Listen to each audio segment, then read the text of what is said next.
Bonjour à tous, bienvenue dans ce nouveau numéro d'À la suite, la nouvelle série d'entretiens du projet Imagine. Et pour le deuxième épisode de cette série, nous vous proposons de nous pencher sur la question de l'école et de manière plus globale sur la question de l'éducation. Harcèlement, atteinte à la laïcité, séparatisme, racisme, discrimination, terrorisme. Pas un jour sans que des questions en lien avec l'état inquiétant de l'univers scolaire ne fassent la une de l'actualité, et cela dans un crescendo angoissant. Les réponses, souvent idéologiques, sont malheureusement à l'image de l'instabilité croissante que l'on observe à la tête du ministère de l'Éducation nationale, ce qui suscite un certain sentiment d'incohérence. Pour autant, face à des sujets tels que l'échec scolaire, le manque de mixité sociale et culturelle, ou encore la progression de la violence, nous n'avons pas le droit de baisser les bras. Au projet Imagine, vous le savez, ce qui nous importe, ce n'est pas de commenter les soubresauts des débats médiatiques, mais plutôt de creuser les sujets afin de tenter d'identifier les racines des problèmes. Or, lorsqu'on approfondit sur la question éducative, on découvre quelque chose de stupéfiant. En France, il n'existe pas de feuille de route claire, écrite noir sur blanc, établissant les objectifs éducatifs ainsi que le sens fondamental donné à la transmission des savoirs. En d'autres mots, il n'y a pas d'architecture de l'ensemble. Le système éducatif français n'est pas la résultante d'une construction harmonieuse, mais plutôt le fruit des vicissitudes de l'histoire. Dans ces conditions, comment s'étonner de l'existence de nombreuses contradictions, des injustices, de la persistance des archaïsmes ? Notre système d'enseignement ressemble plus à un agrégat d'éléments divers et variés qu'à un système cohérent et producteur de sens. D'ailleurs, ce système, il est de moins en moins compris par les premiers concernés, à savoir les élèves, qui bien souvent se demandent pourquoi on tient à leur enseigner telle ou telle matière qui leur semble bien éloignée de la réalité qui les entoure et du monde moderne dans lequel ils sont plongés. Ça peut parfois leur sembler totalement déconnecté. Et dans ces conditions, l'exercice scolaire peut leur sembler très vain et artificiel. Grâce à la présence de celles et ceux qui ont accepté l'invitation du projet Imagine, nous allons pouvoir explorer ensemble la situation et nous réjouir. Oui, nous réjouir du fait qu'il n'y a pas de fatalité. Et oui, de belles perspectives peuvent s'offrir à nous, à la communauté enseignante, aux parents, aux familles et bien sûr aux élèves. À la suite, épisode numéro 2, c'est parti. Ils et elles ont répondu à notre appel et je les en remercie. Laissez-moi vous présenter nos invités. Roger François Gauthier, vous êtes docteur en sciences de l'éducation, vous avez été inspecteur général de l'éducation nationale et entre 2013 et 2018, vous avez été membre du Conseil supérieur des programmes qui n'est autre que l'instance placée auprès du ministre de l'Éducation nationale chargée de formuler des propositions relatives aux 3 domaines suivants, les contenus des programmes scolaires, les contenus des épreuves et des examens, mais également la conception générale de la formation continue des enseignants. Le Conseil supérieur des programmes, c'est sans doute l'instance qui, dans l'état actuel des choses, répond le plus aux besoins de transparence et de cohérence concernant les contenus pédagogiques et les divers systèmes d'évaluation. J'ai tout bon jusque-là ? Tout à fait. C'est bon. Il est à souligner que cette instance regroupe en son sein des personnalités de la société civile ainsi que des élus. Vos travaux, Roger François Gauthier, combinent 2 approches. La connaissance approfondie des systèmes éducatifs étrangers pour mieux interroger le système français et la question des contenus d'enseignement. On va y revenir dans un instant, bien sûr. Je précise que vous êtes cofondateur du CICUR, le collectif d'interpellation du curriculum, au sein duquel chacun de vous a déjà œuvré d'une manière ou d'une autre. Louisa Lombardi. Vous êtes, vous aussi, docteur en sciences de l'éducation et vous êtes experte en comparaison internationale. Contrairement à Roger François Gauthier, vous n'êtes pas membre du Conseil supérieur des programmes, mais vous y travaillez actuellement en tant que chargé de mission. Votre domaine de prédilection, Louisa Lombardi, c'est l'approche comparative des curriculums. Alors, qu'est-ce que le curriculum et comment cela prend forme dans d'autres pays ? Eh bien, vous allez nous l'expliquer en détail dans un instant, puisque ça se trouve vraiment au cœur de notre sujet. Lucie Mougenot, après avoir été enseignante en EPS, éducation physique et sportive bien sûr, donc après avoir été enseignante en EPS dans le second degré, vous êtes aujourd'hui professeure des universités. Vous êtes directrice adjointe du laboratoire CAREF, le Centre amiénois de recherche en éducation et formation, qui concentre ses recherches sur 3 thématiques principales, les politiques éducatives, les pratiques d'enseignement et de formation et l'adolescence contemporaine. Absolument passionnant. Vous êtes également référente égalité femmes-hommes pour l'INSPE de l'Académie d'Amiens. Alors l'INSPE, je le rappelle, c'est l'Institut supérieur du professorat et de l'éducation. En gros, c'est l'organisme qui forme les futurs professeurs d'école, de collège et de lycée. Et votre domaine de prédilection, Lucie Mougenot, c'est celui de l'évaluation scolaire et de ses effets sur les conduites des élèves. Vous avez d'ailleurs soutenu une thèse sur cette thématique. Vos travaux et publications portent sur la compétition à l'école, sa réalité et ses conséquences. Voilà, les présentations sont faites. Je vous propose d'entrer immédiatement dans le vif du sujet. Et pour cela, je vais commencer avec vous, Louisa Lombardi. Alors ma première question, elle est toute simple. Qu'est-ce que le curriculum? Et en quoi cela peut-il répondre à la situation que j'ai brièvement décrite en préambule, à savoir l'absence d'une feuille de route claire en matière d'éducation et de transmission des savoirs pour la jeunesse de notre pays? Je pense que pour nombre de personnes qui nous écoutent, c'est peut-être la première fois que cette notion de curriculum apparaît. Donc ma question, elle est essentielle. Qu'est-ce que le curriculum?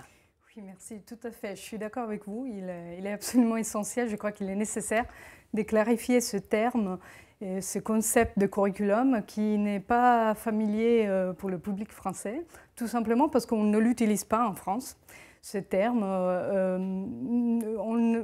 même les professionnels d'éducation ne l'utilisent pas et il est utilisé encore moins par les autorités éducatives nationales en fait. Donc, alors que, pour information, dans les pays voisins, les pays européens pour ne pas aller plus loin, ces termes font partie du vocabulaire commun de l'éducation. Le curriculum fait partie de la réalité éducative dans ces pays.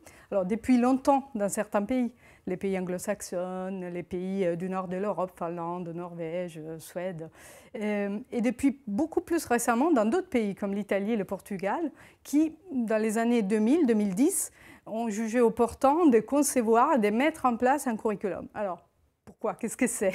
Alors, je vais être très concrète, je vais me baser vraiment sur mes observations, les observations que j'ai faites dans le cadre de mon travail. Un curriculum, c'est un texte. Ça prend la forme d'un texte, tout simplement.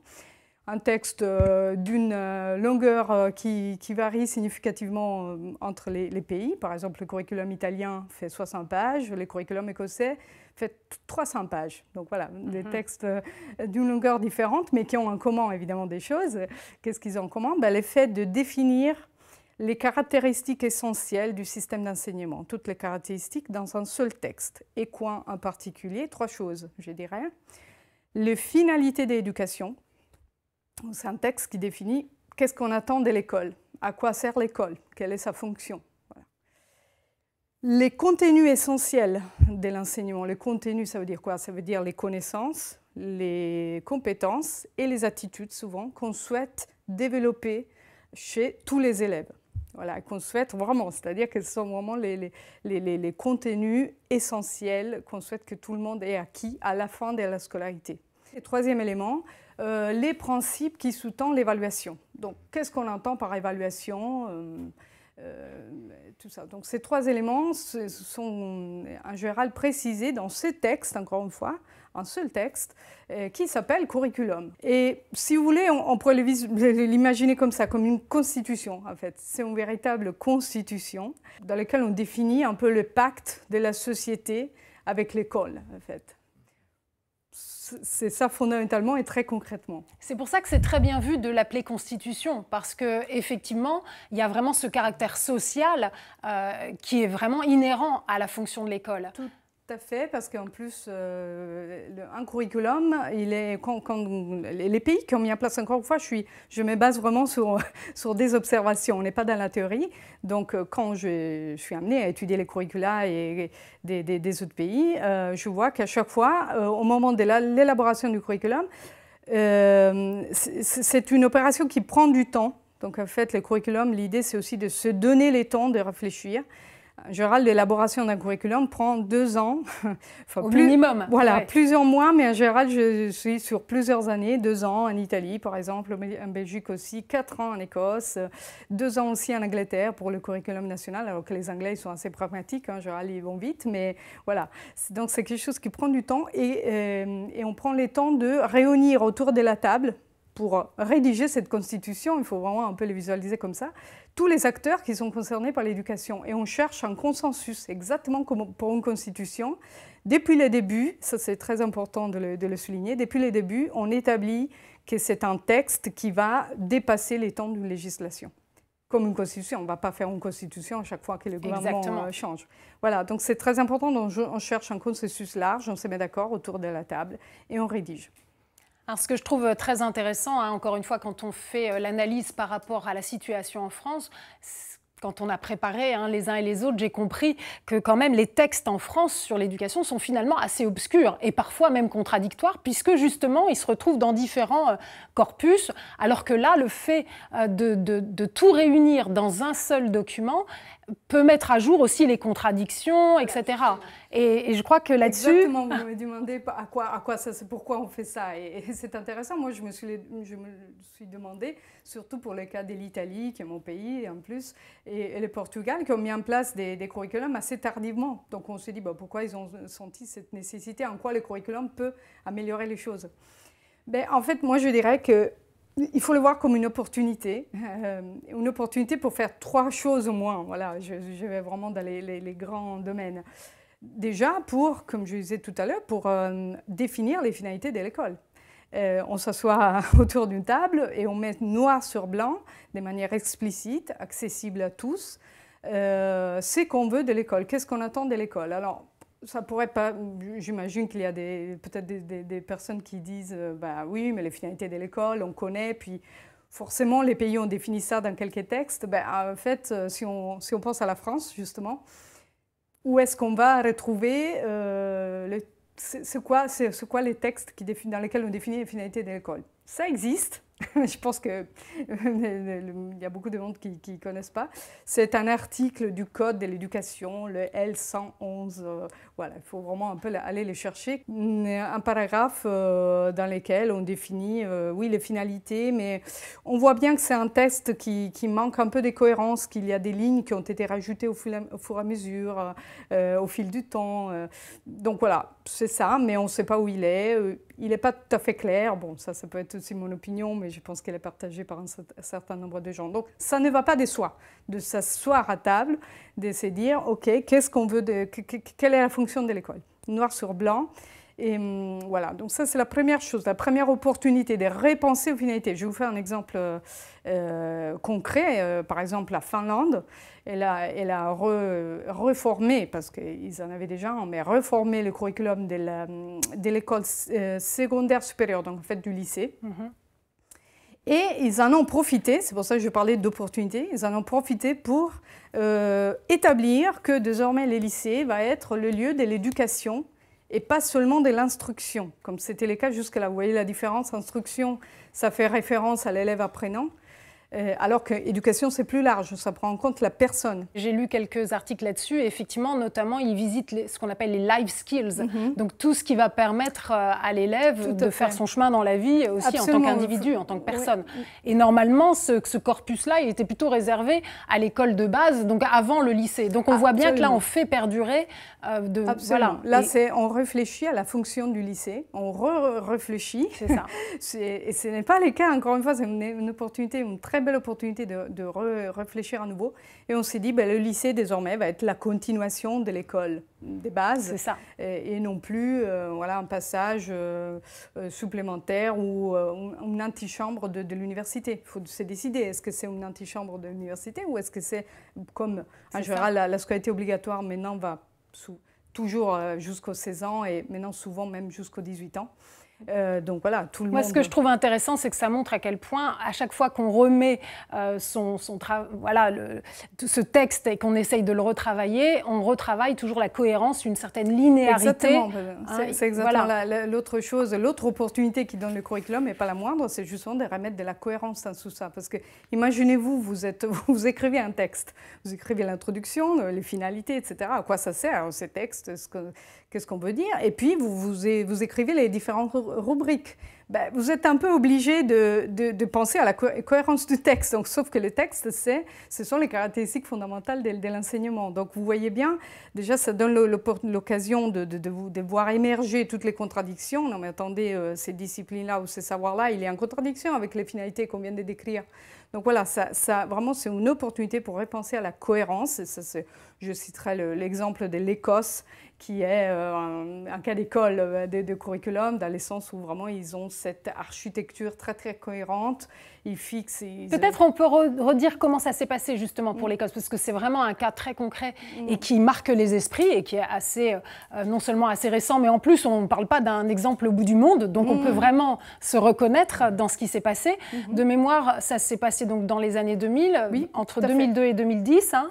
C'est ça, exactement. Vous êtes bien informé. Et donc qu'est-ce qui s'est passé? À la base, il me semble que c'est parti du mécontentement des professeurs. Exactement, hein, c'est ça? Exactement. Alors que l'Écosse, elle avait plutôt des bonnes évaluations, si on va dans les évaluations internationales. Donc, on s'est même demandé qu'est-ce qu'ils doivent améliorer encore. Mais si, parce que quand même, il y avait justement des enseignants qui trouvaient que les programmes étaient encore un peu trop lourds, voilà, c'était pas clair, ils n'étaient pas complètement satisfaits. Et donc, on s'est remis à table et on refait le curriculum. Donc, comme je vous le disais, ça a pris 4 ans pour la conception.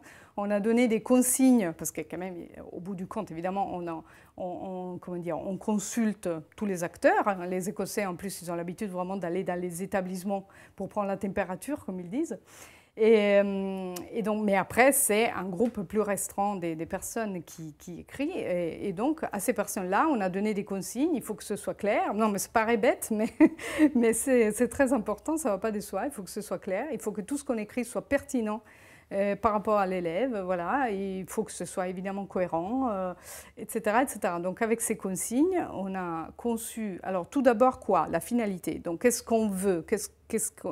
Et ils ont, en fait, les Écossais, ils ont décrit le profil de l'élève qui sort de la scolarisation. Ça c'est formidable. Voilà. Ça, vraiment, c'est formidable, c'est-à-dire de se dire, parce qu'évidemment, voilà, on peut imaginer simplement un texte très technique, etc., qui donne les guidelines, enfin, la ligne de conduite pour chacun, etc. Mais au-delà de ça, c'est vraiment au cœur de la réflexion, il y avait l'élève. Et c'est là où on voit que ça fait la différence pour la société, mais ça fait la différence pour l'élève. Oui, et exactement. Donc, c'est le profil de l'élève. Donc, on souhaiterait, nous, la société écossaise, qu'à la sortie de l'école obligatoire qui va jusqu'à 18 ans, du coup, en Écosse, l'élève soit un individu qui a confiance en soi, un confiant, quelqu'un qui sait apprendre, des manières, voilà, en apprenant en réussite. Alors, les traductions sont toujours un peu... un citoyen responsable, et puis quelqu'un aussi qui peut contribuer à la société, si je traduis littéralement. Un acteur pour le collectif. Voilà, exactement, un acteur pour le collectif, quelqu'un qui est capable de s'engager, qui souhaite même s'engager. Donc, à partir de ces 4 caractéristiques, 4 qualités, on pourrait les définir, on construit le curriculum. Donc, tous les enseignements, la commande, c'est il faut que tout ce que vous écrivez vise ce point-là. Et ça, c'est extraordinaire. C'est presque le prendre à l'envers. Au lieu de se dire, voilà, on va enseigner tel et tel corpus de savoir. Non, voilà ce qu'on cherche à obtenir de la part de l'élève. Qui, quand même, quand on voit les 4 qualités dont vous parlez, c'est quand même, a priori, un élève, un enfant épanoui qui doit arriver dans la société en tant que citoyen pleinement, à même de participer, quoi. Et puis, c'est une opportunité aussi, le curriculum, pour concevoir un enseignement qui soit plus adapté aux besoins locaux de l'établissement, de la classe, de l'élève. Pourquoi? Parce que, en fait, je vous disais, c'est une constitution. Donc, dans une constitution, on définit la règle. Donc, une fois qu'on a défini la règle, on libère les exceptions. Moi, j'aime bien cette idée. Oui. L'exception qui fait la règle. L'exception, voilà, qui respecte la règle. Oui. Donc, à partir du moment où on respecte la règle, on peut faire tout ce qu'on veut, entre guillemets. C'est-à-dire ça permet finalement de la souplesse et de l'adaptation. Absolument, parce que du coup, on laisse aux acteurs locaux le soin de définir dans les détails, y compris le contenu d'enseignement. C'est-à-dire, on a défini les contenus essentiels, allez voir dans vos classes de quoi vos élèves en particulier ont besoin. Donc ça, c'est le cas de l'Italie, par exemple. C'est étonnant parce que l'Italie a une tradition similaire à celle de la France. Donc, vous avez des grands programmes encyclopédiques, on dit, c'est-à-dire avec plein de détails dedans, etc., etc. Et je ne sais pas ce qui s'est passé en Italie, mais autour de 2010, donc vous voyez, c'est assez récent, ils se sont dit, non, on change d'approche. Et donc, l'État va se retirer un petit peu et l'État se limite maintenant à définir ce qu'on appelle littéralement des indications nationales pour l'élaboration du curriculum local. Ça s'appelle vraiment comme ça, les textes. Extraordinaire. Et donc, qui fait, je vous disais, 60 pages pour définir l'école, de l'école maternelle jusqu'à la fin du collège, 60 pages. Et puis, il y en a là, ça clarifie, quand on parle de choc de simplification, oui, ce qu'on aimerait avoir en France, pourquoi, là... Mais parce qu'on charge, enfin, les établissements, du coup, ils sont responsabilisés, et les enseignants, pour définir les programmes, en gros, qui vont y mettre en œuvre dans les détails dans leur classe. Donc, ça peut paraître comme ça presque naturel, ce que vous nous dites, mais en vérité, au niveau du système français, je crois qu'on est un des rares pays, finalement, à avoir un socle commun national, donc il ne prend pas en compte ces spécificités locales. Exactement.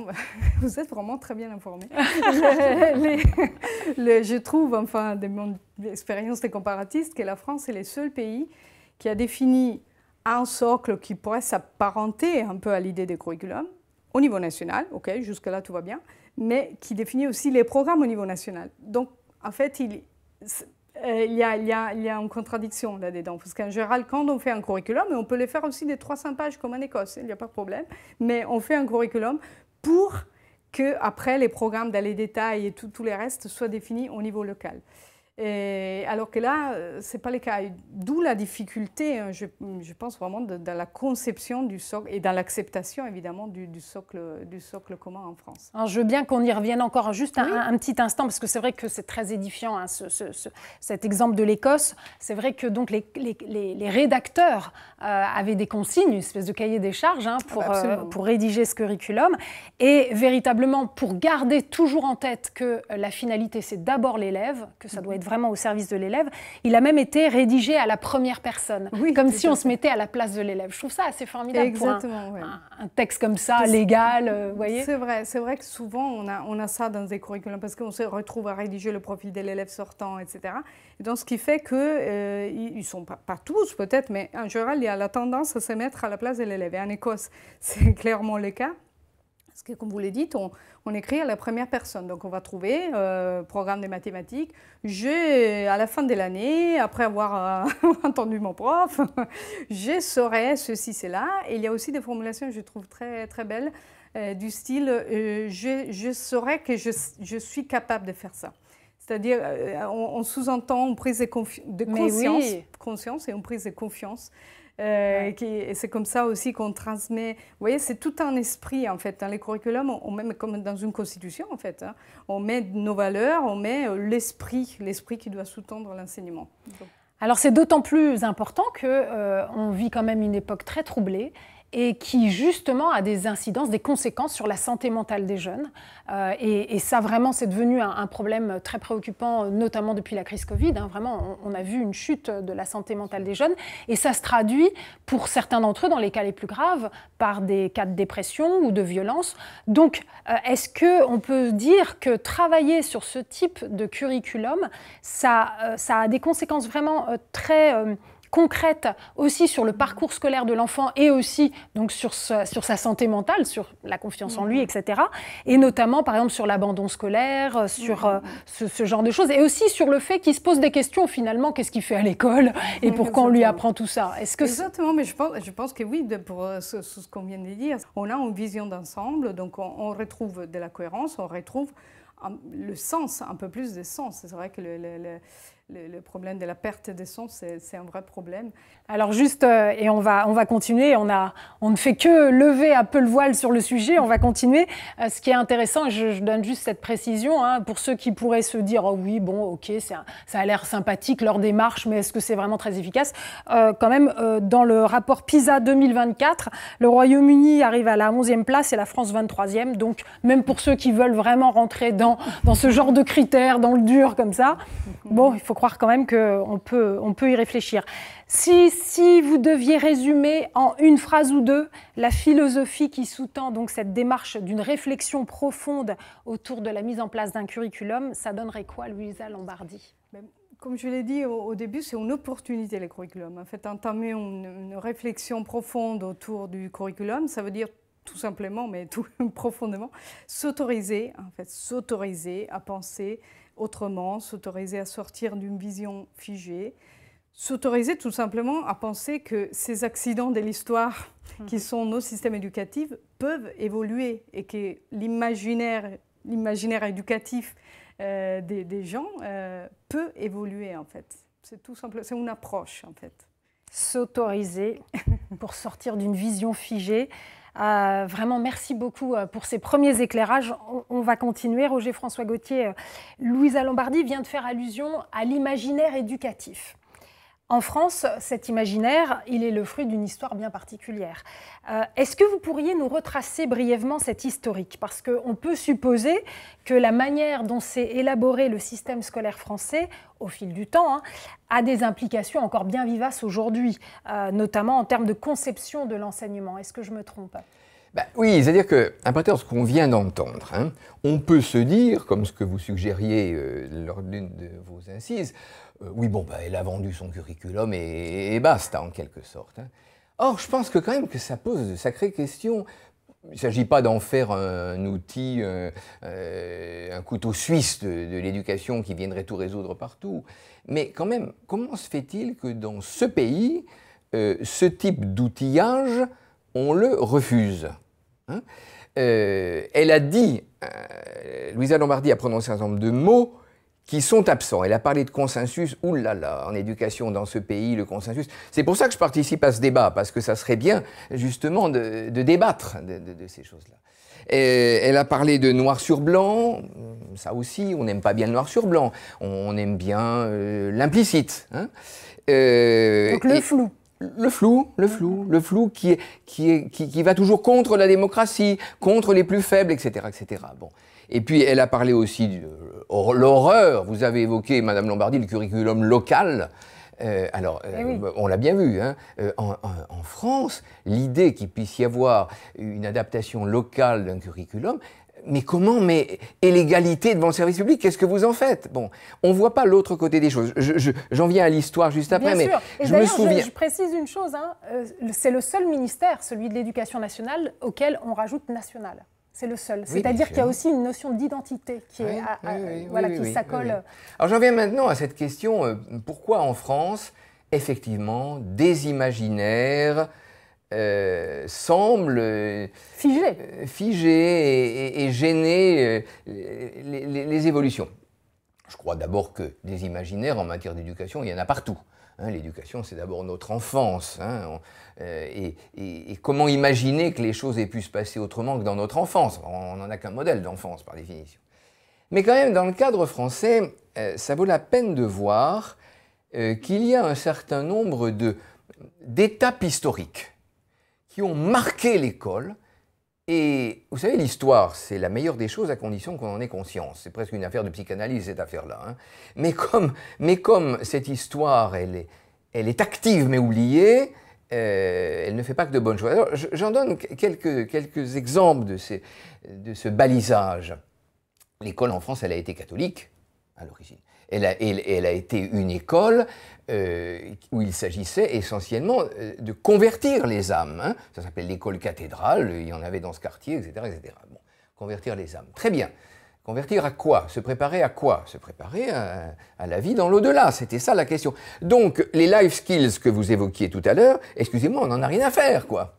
Oui, c'est-à-dire qu'en fait, cette vie ici n'a pas tellement d'importance. On se prépare à la vie de l'au-delà. Tout ça, ça doit être respecté. Ça a été des étapes dans les... Bon. Mais le fait qu'aujourd'hui, vous nous dites, oui, mais enfin bon, tout ça s'est passé. Non! L'école en France, elle continue à, justement, les life skills, les compétences psychosociales qu'évoquait Mme Lombardi. Ouh là là, ça, il en est pas ou très peu question, ça commence un peu à arriver, mais très peu. Et ça, je crois que c'est important. Vous voyez, dès le XVIIe siècle, dans les pays protestants, je sais pas, je me retrouve à nouveau par hasard en Tchéquie, bon, et en Moravie. Bon, vous lisez Comenius, vous voyez ce qu'il dit. Il dit que l'école, elle doit servir à enseigner la vie. Bon. Ce qui est la grande différence avec l'enseignement catholique. Avec le monde catholique. Il y avait l'enseignement des sciences de la terre, par exemple, absolument. avec l'enseignement protestant. Oui. Et il disait, enfin je ne veux pas citer les formules, mais qu'il était bon d'aller dans les bois pour apprendre non pas des livres, mais pour apprendre des chênes et des hêtres, etc. La vie quotidienne, changer une ampoule. Bon, il m'est arrivé plusieurs fois dans des commissions, ce Conseil supérieur des programmes dont j'ai fait partie, de dire des choses comme ça, de dire mais c'est important qu'on ait en termes de, disons le mot, bricolage, c'est pas un mot honteux. Bon, oh là là, mais ici c'est pas prononçable, mais qu'est-ce qu'il dit? Or, Madame Lombardi rappelait que dans des programmes de pays du Nord, on n'a pas honte de mettre des choses comme ça.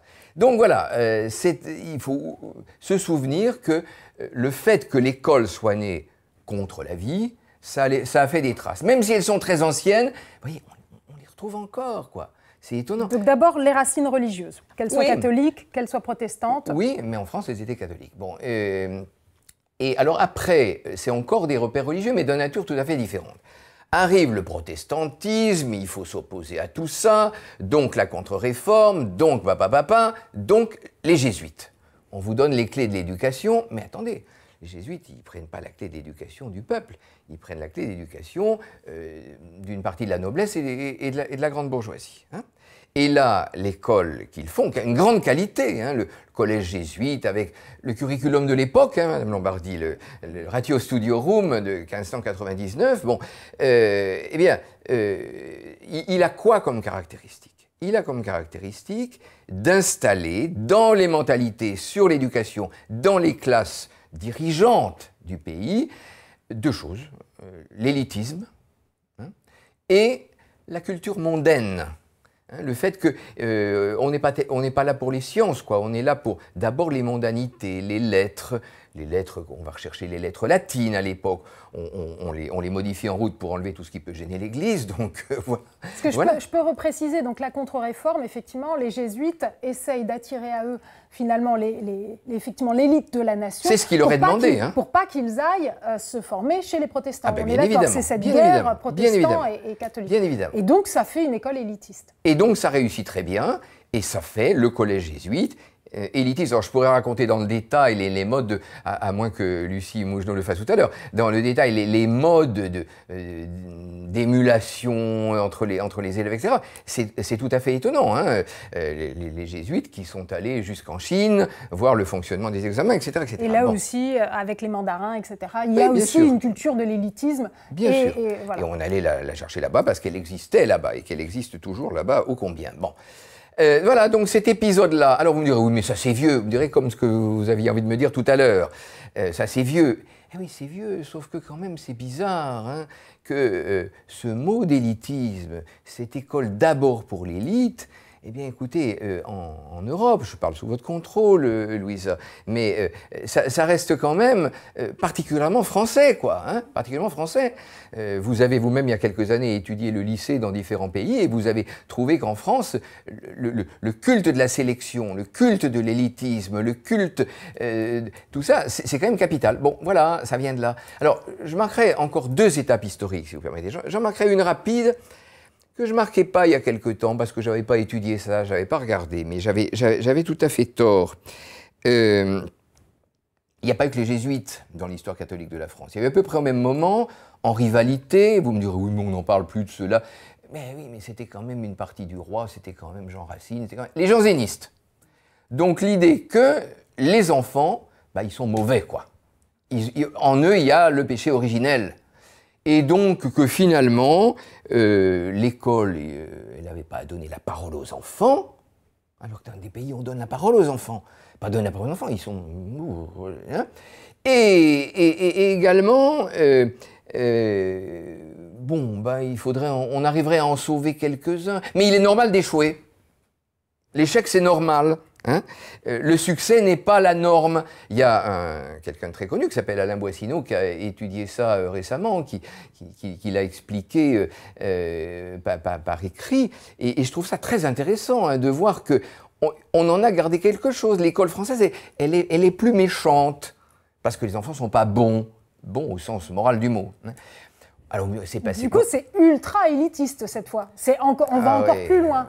Parce que c'est intéressant ce que vous dites, parce qu'encore une fois, il y a plein de choses qui se vivent dans l'école française qui ne nous choquent pas et qui choquent énormément les pays étrangers, comme quand on a des jugements de valeur pour dire à un môme « vous êtes nul des choses comme ça, parce que effectivement, les racines jansénistes amènent la punition, le châtiment corporel, les humiliations, l'orientation contre son gré en fin de classe de 3e vers un lycée professionnel où je ne veux pas aller, c'est ça. C'est violent. Hein, voilà. C'est violent. Alors, le dernier...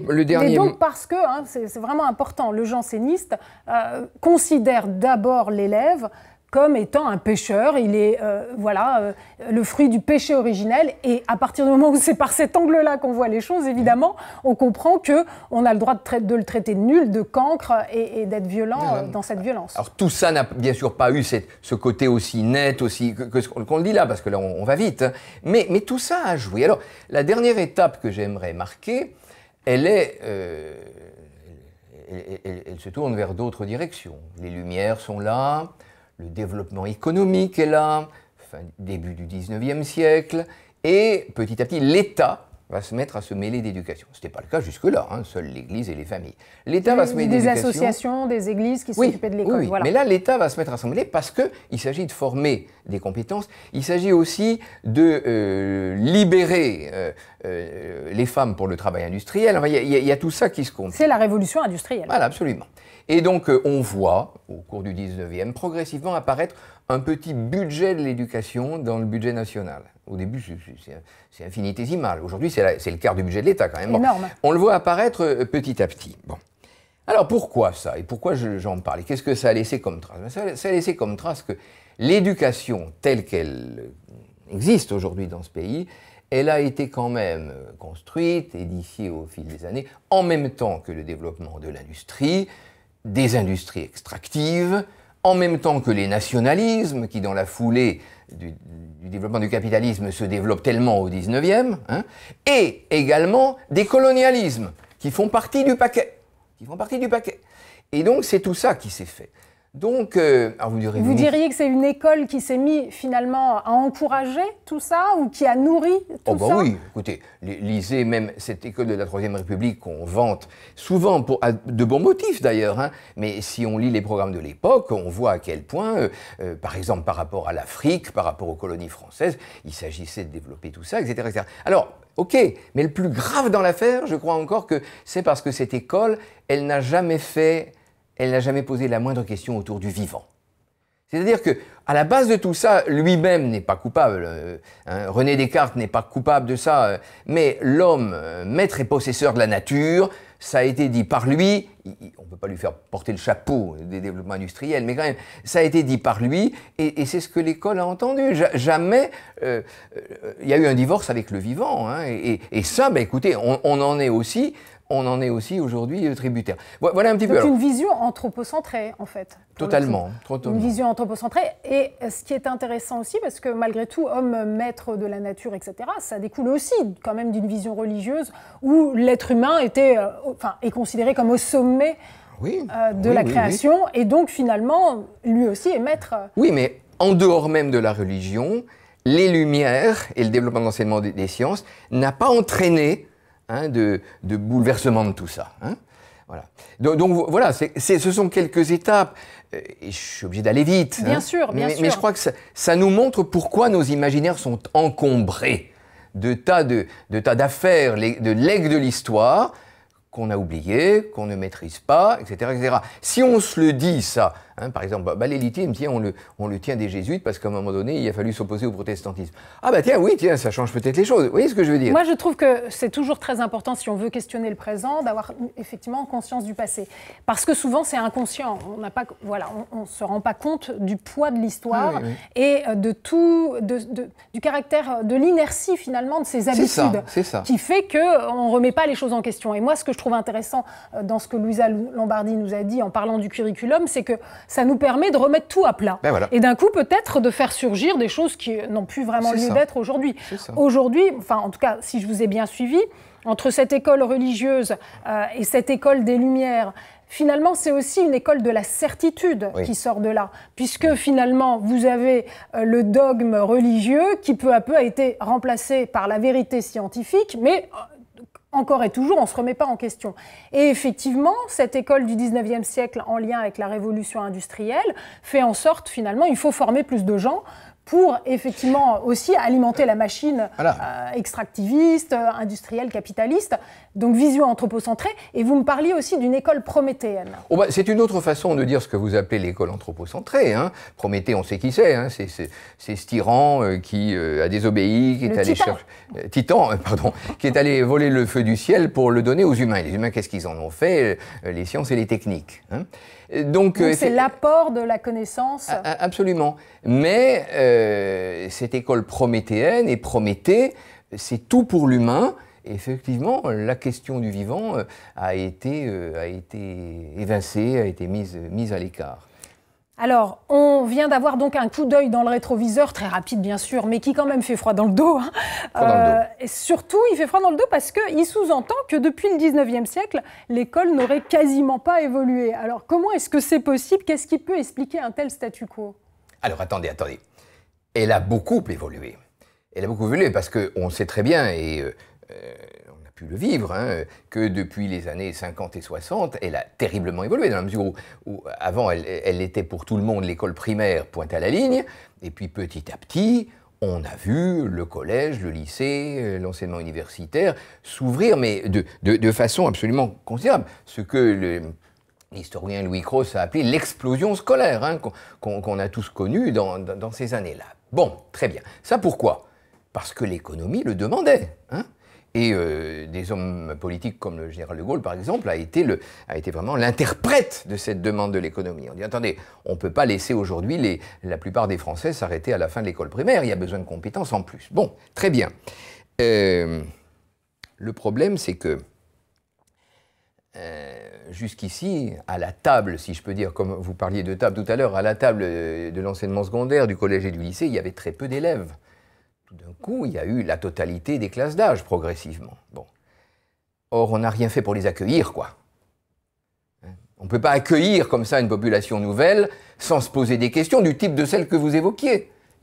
Qu'est-ce qu'on fait maintenant? Or, il s'est trouvé que la même question a été posée presque au même moment, c'est normal, dans la plupart des pays développés, j'aime pas ce mot, mais enfin bon, du monde. Hein, où on a dit, oh là là là là là là là, il y a quelque chose de nouveau, là, il y a un phénomène nouveau. Oui, parce que ce que vous êtes en train de nous dire, hein, si je vous suis bien, Roger-François Gauthier, c'est qu'on était dans du qualitatif, on est passé à un grand changement quantitatif, mais qui aurait dû amener une réflexion quant au qualitatif. Absolument. Et ce n'est pas forcément ce qui s'est passé. Ah ben non, c'est pas ce qui s'est passé. Ça, je crois qu'il faut vraiment le dire. Hein. Par exemple, nos compatriotes ont en tête, pour certains au moins, le moment où le collège, hein, la partie inférieure de l'enseignement secondaire, a été ouverte à tous. Hein. Le collège pour tous. Le collège pour tous, le collège unique, la loi Abi 1975, etc., etc.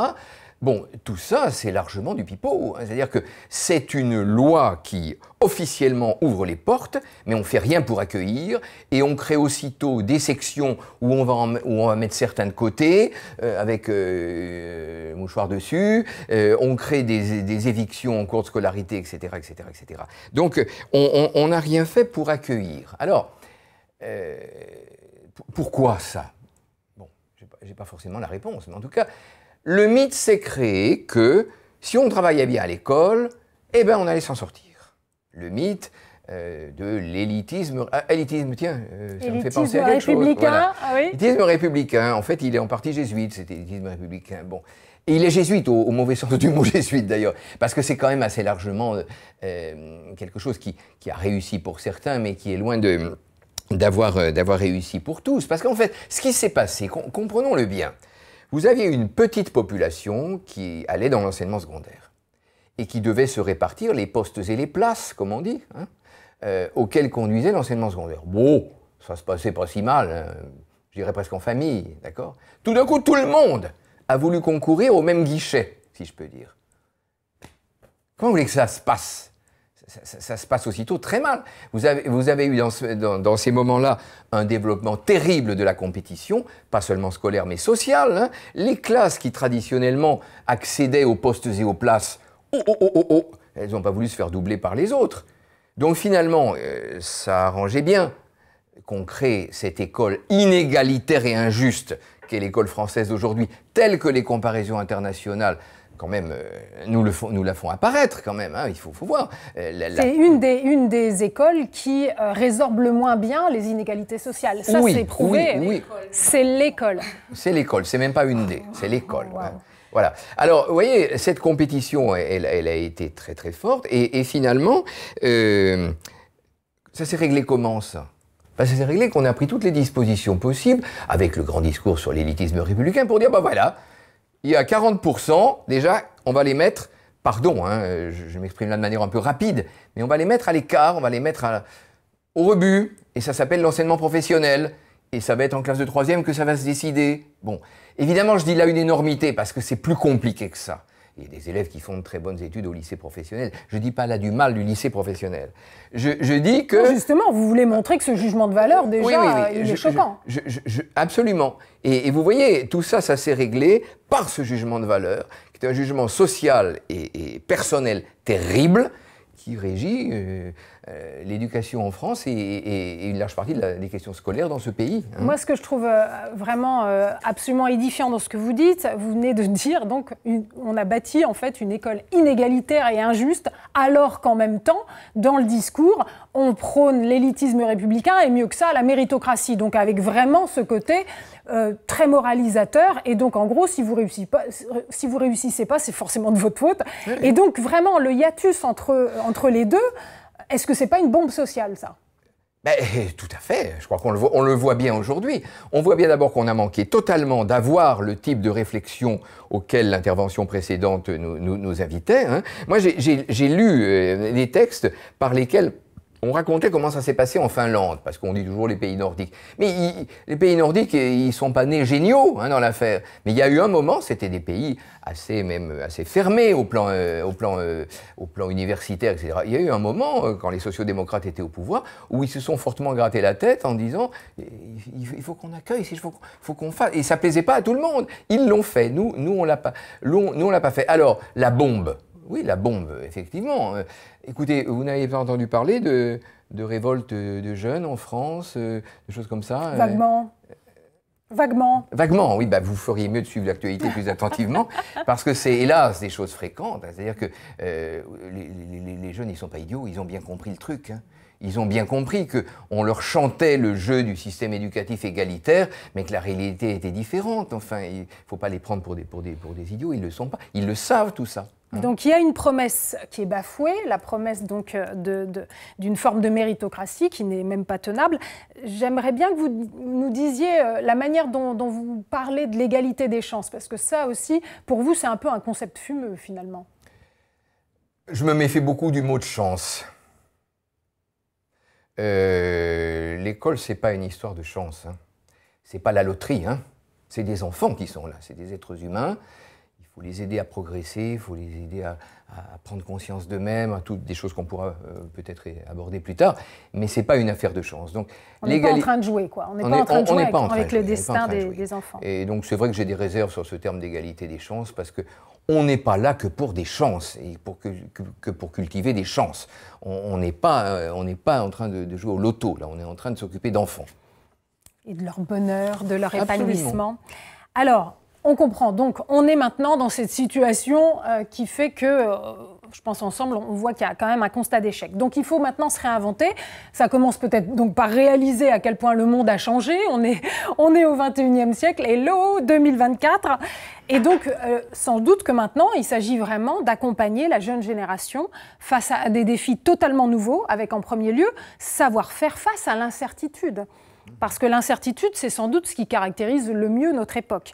Et donc, on vient d'y faire allusion, hein, c'est peut-être le moment de quitter une bonne fois pour toutes cette fameuse école de la certitude qui a servi de colonne vertébrale avec du côté donc, de l'école religieuse, puis de l'école moderne, puisque finalement la rupture entre ces deux conceptions n'était que de façade, hein, c'est la vérité scientifique qui s'est substituée à la vérité du dogme. Donc si on veut changer de paradigme et transformer en profondeur ce modèle basé sur la certitude, il faut tracer donc le chemin d'une pédagogie nouvelle. Moi, je me lance à l'eau, j'aurais tendance à dire que peut-être qu'il s'agit de transmettre à nos enfants le goût d'apprendre, mais surtout leur apprendre à penser, à douter, bref, leur apprendre à être. Est-ce que c'est ça le défi de l'école d'aujourd'hui, Roger François Gauthier? Mais je crois, mais on ne va pas là, à quatre, faire le curriculum dont ce pays aurait besoin. Non, mais quand même, on est bien dans cette direction. Pour aujourd'hui et demain, ce serait quoi? Oui, moi je crois que des questions toutes bêtes, hein, comme aider les élèves à se repérer et leur donner les repères intellectuels nécessaires pour se repérer dans les complexités du monde, ben c'est quand même de ça qui devrait s'agir, avec apprendre à penser, qui fait partie de l'ensemble, moi je crois. Alors, là, dans cette direction, on peut quand même voir, sans faire à la place le boulot de ceux qui auraient à réfléchir à tout ça autour de la large table dont Louisa Lombardi nous parlait tout à l'heure. Mais je crois quand même qu'on peut voir des choses là. Sur la question des savoirs, la circulation des savoirs, les interrogations des savoirs dans la société, les choses vont très vite, hein. Le Covid, c'est pas si vieux, etc., etc. Et donc, je crois, mais avec d'autres, hein, je crois qu'il faut voir quelques urgences dans la façon dont l'école doit quitter ces vieux schémas pour se reconsidérer. Et je verrai, enfin, je crois qu'il y a vraiment une urgence de la vérité. On voit bien à quel point, aujourd'hui, avec ce qui se passe dans les réseaux, les médias, etc., les complotismes, tout ce qu'on veut, etc. Donc les ingérences, les manipulations de l'information, les fake news, mais aussi l'intelligence artificielle qui va rajouter des deepfakes, etc. Oui. Donc le mensonge qui risque vraiment de prendre une énorme mais alors place. Du coup, c'est une très bonne question. Ça oblige l'école à se demander, mais quelle est la valeur de ce que j'enseigne? La vérité que j'enseigne, j'enseigne une vérité ou plusieurs statuts de vérité? Parce qu'il y a aussi des choses différentes, hein. La vérité religieuse, pour le croyant, c'est une vérité. C'est pas du tout la vérité du chimiste. Bon, etc. Donc je crois qu'il y a vraiment un travail énorme, une urgence de la vérité. Il faut traiter ça. C'est plus comme l'époque où l'école disait la vérité et à l'examen on recrachait la vérité et on avait une bonne note. C'est plus possible comme ça. Ou alors on sera dans des choses totalement irréalistes, quoi. Dans ce monde justement qui va être de plus en plus envahi par le mensonge, il y a évidemment donc essayé aussi d'accompagner les élèves dans ce développement de la pensée critique. Mais ce qui m'intéresse aussi, quand on a préparé, c'est que vous avez fait allusion aussi à une certaine prudence critique, mais cette fois-ci plus au niveau des élèves. Ah ben oui, moi je crois que ce travail sur la vérité, il ne doit pas nous mener à reconsacrer un autre dogme, hein. Il doit mener, et c'est quelque chose de difficile, mais les enseignants le savent et autant qu'ils peuvent, les programmes ne le permettent pas toujours, mais insistent là-dessus, il s'agit bien effectivement d'attacher de l'importance au regard critique et à la prudence, hein. Je crois que on peut insister sur ce point. Vous voulez juste expliquer ce que vous voulez dire par là? Ben, je veux dire par là que tout regard, finalement, tout savoir enseigné dans l'école doit faire l'objet, que le maître soit à l'origine de ça, que les élèves soient, d'un regard de distanciation, hein, consistant à se demander, mais ce savoir, quel est son degré à ce stade de certitude? Ce savoir, à ce stade, quel service peut-il rendre à qui? Vous voyez Moi, ce que j'aime, c'est qu'effectivement, ce à quoi vous faites allusion, si je vous suis bien, Roger François Gauthier, c'est qu'aucun savoir n'est immuable, comme si on repense à la physique, l'arrivée de la physique quantique a complètement tout bouleversé. Donc c'est vraiment avoir l'humilité de se dire, dans l'état de nos connaissances actuelles, voilà ce que je peux vous enseigner, mais ne vous arc-boutez pas comme si c'était, effectivement, vérité mais ça, religieuse. c'est capital, parce que très souvent, les élèves aujourd'hui, ils sont eux-mêmes arc-boutés sur de pseudo-certitudes acquises à l'extérieur, hein. Et ça, c'est une sacrée difficulté. Donc, il ne faut pas que l'école considère ça comme un problème à régler avec quelques élèves qui vont casser les pieds au monde. C'est une question centrale. Hein, une question centrale. je crois. Donc ça, c'est vraiment l'urgence de la vérité, de manière tout aussi forte, et ça, c'est parfois difficile à dire, parce que les gens vont dire, oh là là, mais l'urgence de l'autre, quoi, l'urgence de la considération de l'autre. Hein. Moi, je ne veux pas rentrer dans les discussions, savoir est-ce qu'il faut qu'en France, on en apprenne seulement l'histoire de France, et Clovis, et tout ça, ça ne m'intéresse pas. Ce que je vois, c'est que ça soit en France, au Burkina Faso, en Tchéquie ou en Russie, ce sont des petits humains là, hein, et que donc il faut apprendre l'autre, il faut apprendre la diversité des cultures, mais aussi apprendre peut-être d'abord notre existence anthropologique commune, si vous voulez. Et là, on a aussi dans l'enseignement français énormément de progrès à faire. Hein. Écoutez, je le dis clairement, aujourd'hui, un gamin qui passe le bac, une gamine qui passe le bac, il a un programme en français, avec la littérature française. Mais essayez de regarder quel a été son rapport avec des littératures autres. Hein. Mais j'ai fait cette expérience il y a quelques années là, en regardant les manuels. C'est affligeant de voir ça. Hein. Oui, c'est-à-dire dans ce monde justement mondialisé où les frontières sont abolies par aussi les technologies de communication, etc. Il y a quelque chose de troublant dans la méconnaissance de la culture. C'est pas du wokisme que de dire ça. C'est simplement vouloir protéger nos enfants en disant mais on va leur ouvrir les yeux sur le monde dans sa diversité. C'est votre monde. Mais en tout cas là on réouvre encore une autre boîte de Pandore. Donc c'est passionnant et on va poursuivre notre réflexion avec Lucie Mougenot. Et d'ailleurs avant de vous laisser la parole, je vais juste faire allusion au fait que vous aussi vous êtes convaincus qu'une des raisons principales du statu quo qu'on observe donc depuis des décennies dans le système scolaire français provient de ce mythe autour de la méritocratie et de l'élitisme républicain. C'est aussi un de vos chevals de bataille. J'ai vu, et c'est pour ça que j'ai envie de citer ce que j'ai lu, juste une petite citation de vous que j'ai trouvée très puissante. Vous parlez d'une logique méritocratique et concurrentielle. L'effort et le mérite justifieraient la répartition des biens et des places, ce qui va au-delà des postes et des places. C'est-à-dire c'est aussi les biens. Les biens, oui. Des biens et des places. Les meilleurs seraient ainsi les plus méritants. Alors évidemment, en utilisant le conditionnel, on comprend que selon vous, cette promesse de justice sociale, elle est malheureusement loin d'être au rendez-vous. Donc je referme cette parenthèse, même si vous pourrez y revenir bien entendu. Donc avec Roger François Gauthier, on vient de rappeler les racines historiques de l'école française, qui ont donc pour conséquence notamment son caractère élitiste. Cela fait d'elle une école de la compétition. Cette compétition, elle s'organise via un outil incontournable, c'est celui de l'évaluation, celui de la notation. Lucie Mougenot, vous avez coutume de dire que les modes d'évaluation sont des révélateurs. Que voulez-vous dire par là?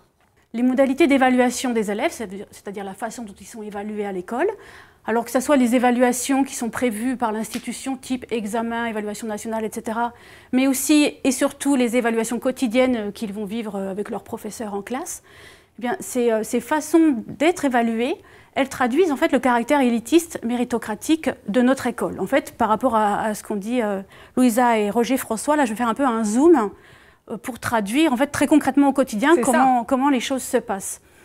Ces modalités d'évaluation, elles traduisent aussi des imaginaires, c'est-à-dire des croyances que l'on a, des idées qui sont véhiculées et en fait qui ne s'appuient sur pas grand-chose. Voilà, donc ça, j'y reviendrai un petit peu après. Alors, pour prendre un exemple très concret, là, vous parlez de la notation sur 20, donc je vais m'appuyer là-dessus parce que ça parle à tout le monde. On a tous, en France, été notés sur 20. Et je dis en France parce que ce n'est pas le cas partout. On a l'impression qu'il n'y a que ça qui existe chez nous. Voilà. Mais c'est vraiment un outil au service de la sélection. Pour comprendre, en fait, l'usage de cet outil et pourquoi on n'arrive pas à s'en séparer, il faut refaire un petit peu d'histoire aussi. Donc, à la période au XVIe siècle, chez les Jésuites, Roger François a dit tout à l'heure qu'ils ils prônaient beaucoup la compétition, etc. Et en fait, leur pédagogie était très construite autour du classement. C'est-à-dire que les étudiants étaient classés, les meilleurs étaient récompensés par des statuts, etc. Et les moins bons étaient, entre guillemets, punis, voire exclus, etc. Et petit à petit, en fait, donc, à partir des classements, les étudiants ont gagné des points, des scores, etc., ce qui permettait d'affiner un petit peu le classement, etc. Et ça s'est poursuivi.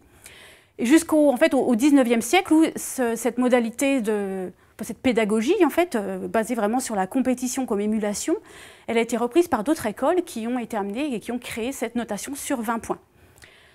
La fin de l'histoire, c'est qu'en 1890, la notation sur 20 a été imposée et rendue obligatoire au collège et au lycée.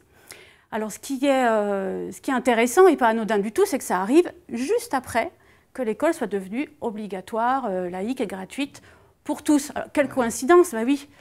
Mais c'est un petit peu ce que disait tout à l'heure Roger François, c'est-à-dire qu'au moment où on a ouvert l'école à tout le monde, eh bien on l'a refermée un peu plus discrètement.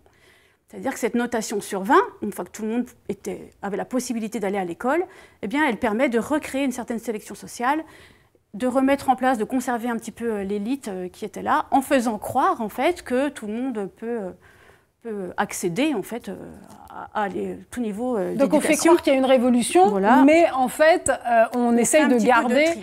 Alors c'est quand même bien, hein, l'école s'ouvre, etc. Bien sûr. Mais derrière, voilà, on fait quand même des sas, hein, des sortes de goulets d'étranglement pour que tout le monde ne puisse quand même pas accéder aux meilleures places. Du coup, ça pose déjà deux problèmes. Le problème, c'est que cette notation, elle est assimilée en fait à des effets négatifs et aussi à cette idée de sélection. En fait, elle est utilisée pour sélectionner, pour éliminer les élèves les uns après les autres. Et puis, le deuxième problème, qui est lié au premier, mais qui est peut-être plus grave, c'est que, certes, il y a sélection, mais on connaît les gagnants. C'est-à-dire que les gagnants sont connus d'avance. En France, voilà, n'importe qui n'accède pas aux grandes écoles, aux filières les plus prestigieuses, etc.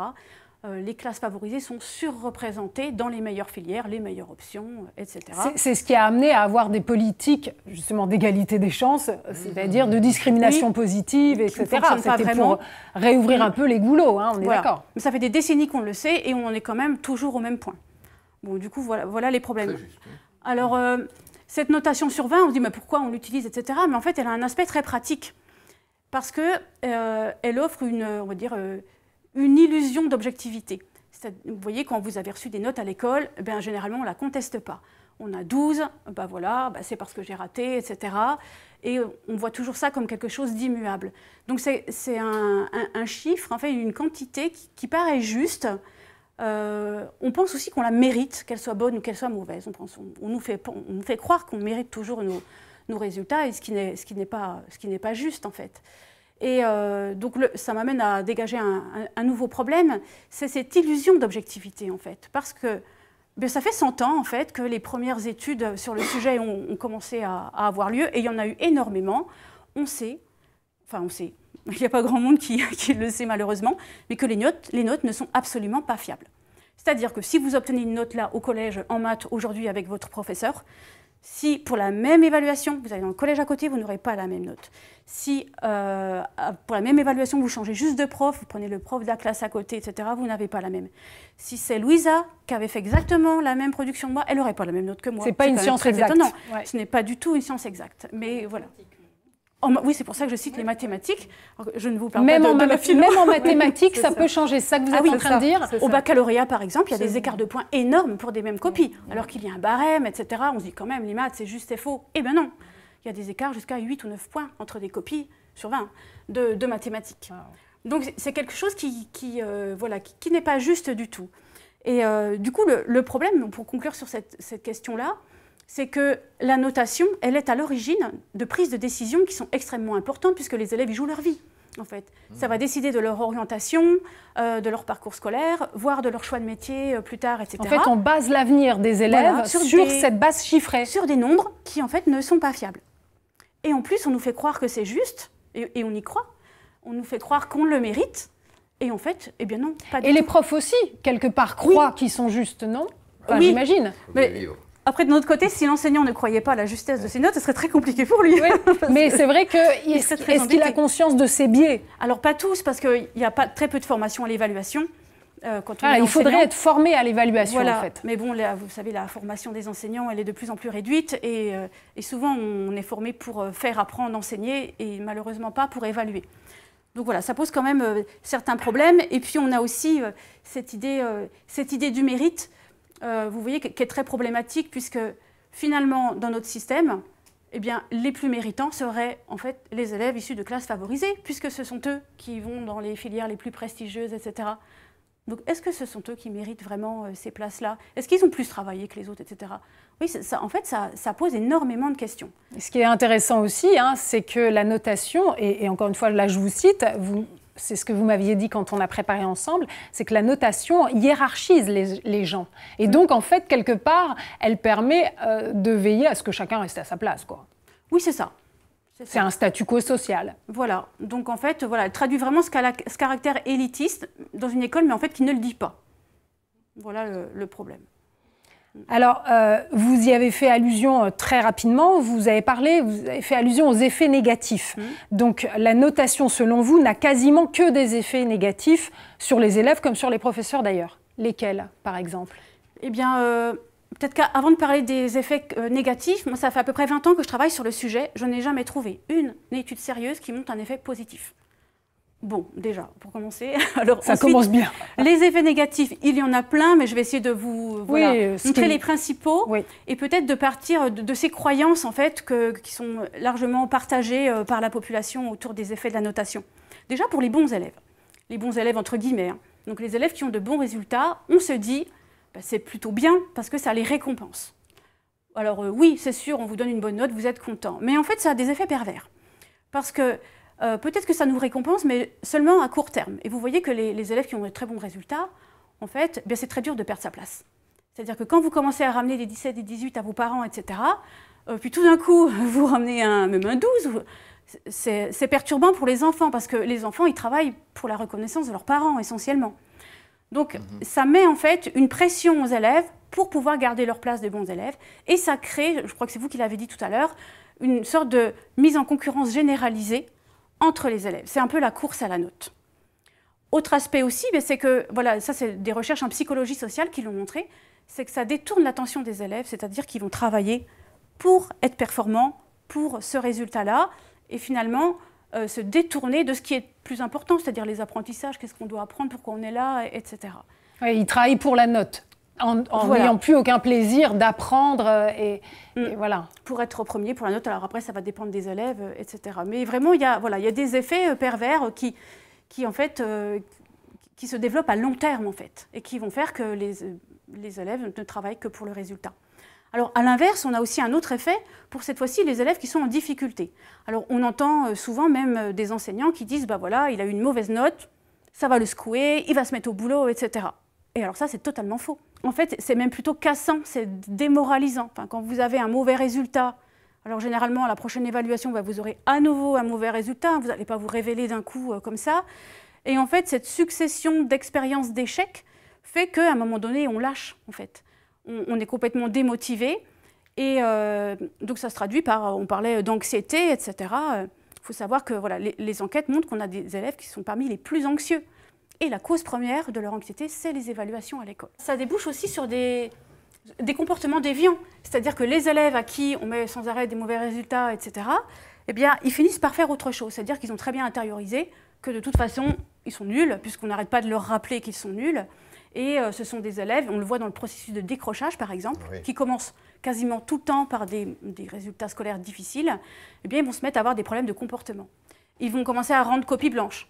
Parce que si je rends copie blanche, on ne pourra pas me reprocher d'être incompétent puisque je n'ai même pas d'essayer. Ils vont faire le bazar, faire autre chose, etc. Et on peut avoir aussi à l'inverse des élèves qui vont se replier totalement sur eux-mêmes, essayer de se faire oublier, s'absenter, etc. Donc vraiment, c'est un vraiment problème qui est important. Alors une autre croyance aussi qu'on entend souvent, et chez les enseignants particulièrement, c'est bah, je mets des notes parce que les élèves ne travaillent que s'ils sont notés. Ah, et je le vois. Et j'allais dire, c'est vrai, ça s'observe. Les élèves, quand on leur donne un travail, au lycée, au collège, monsieur, madame, c'est noté ou pas, ils vous le demandent concrètement. Donc les enseignants s'auto-persuadent aussi que les élèves, en fait, ont envie d'être notés. Mais en fait, ils n'ont pas du tout envie d'être notés. C'est juste la conséquence du martèlement, en fait, depuis de longues années. On les évalue tout le temps et c'est toujours noté, parce qu'on pourrait évaluer sans être noté. Ça, c'est la logique du contrôle continu. Hein. Voilà, c'est vraiment en continu, contrôle en continu. Et en fait, on les a habitués à ne travailler que pour des résultats.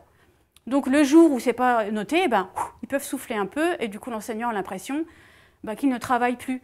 Et on le voit au quotidien, il y a encore des enseignants qui mettent des évaluations surprises, hein. Vous en avez eu, je pense. Bien sûr, on a des souvenirs cuisants de ce genre de journée. Il y a un peu le bazar, paf, évaluation. Du coup, on voit très bien en fait que l'évaluation elle est utilisée dans notre école comme une menace.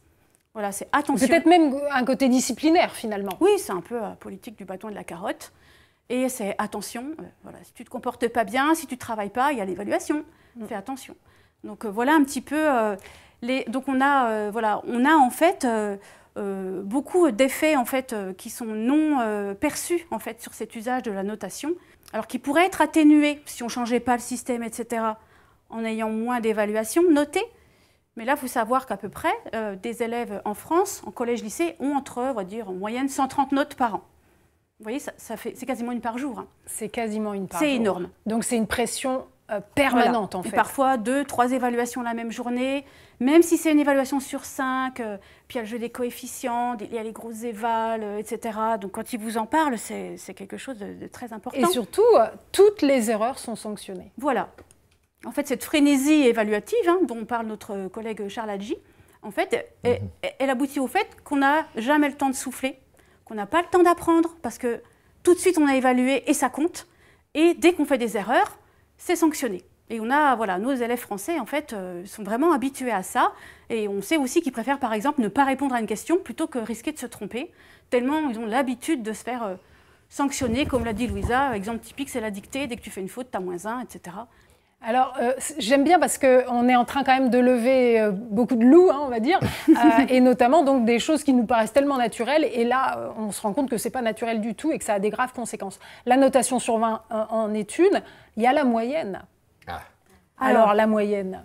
Le fameux jeu des moyennes. Alors ça, c'est quelque chose qu'on aime bien aussi. La moyenne, c'est-à-dire, voilà, pour le dire rapidement, mettre tout ce qu'on a sous la main dans un sac, le secouer et sortir le nombre. C'est la moyenne fourre-tout. Voilà. Alors là, c'est un autre effet aussi de l'usage de la notation, c'est que c'est complètement déconnecté des savoirs.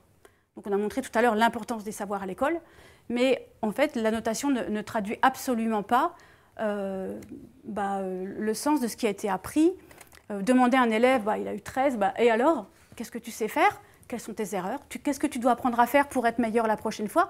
Mais là, c'est très compliqué pour eux. En fait, ils ne le savent pas.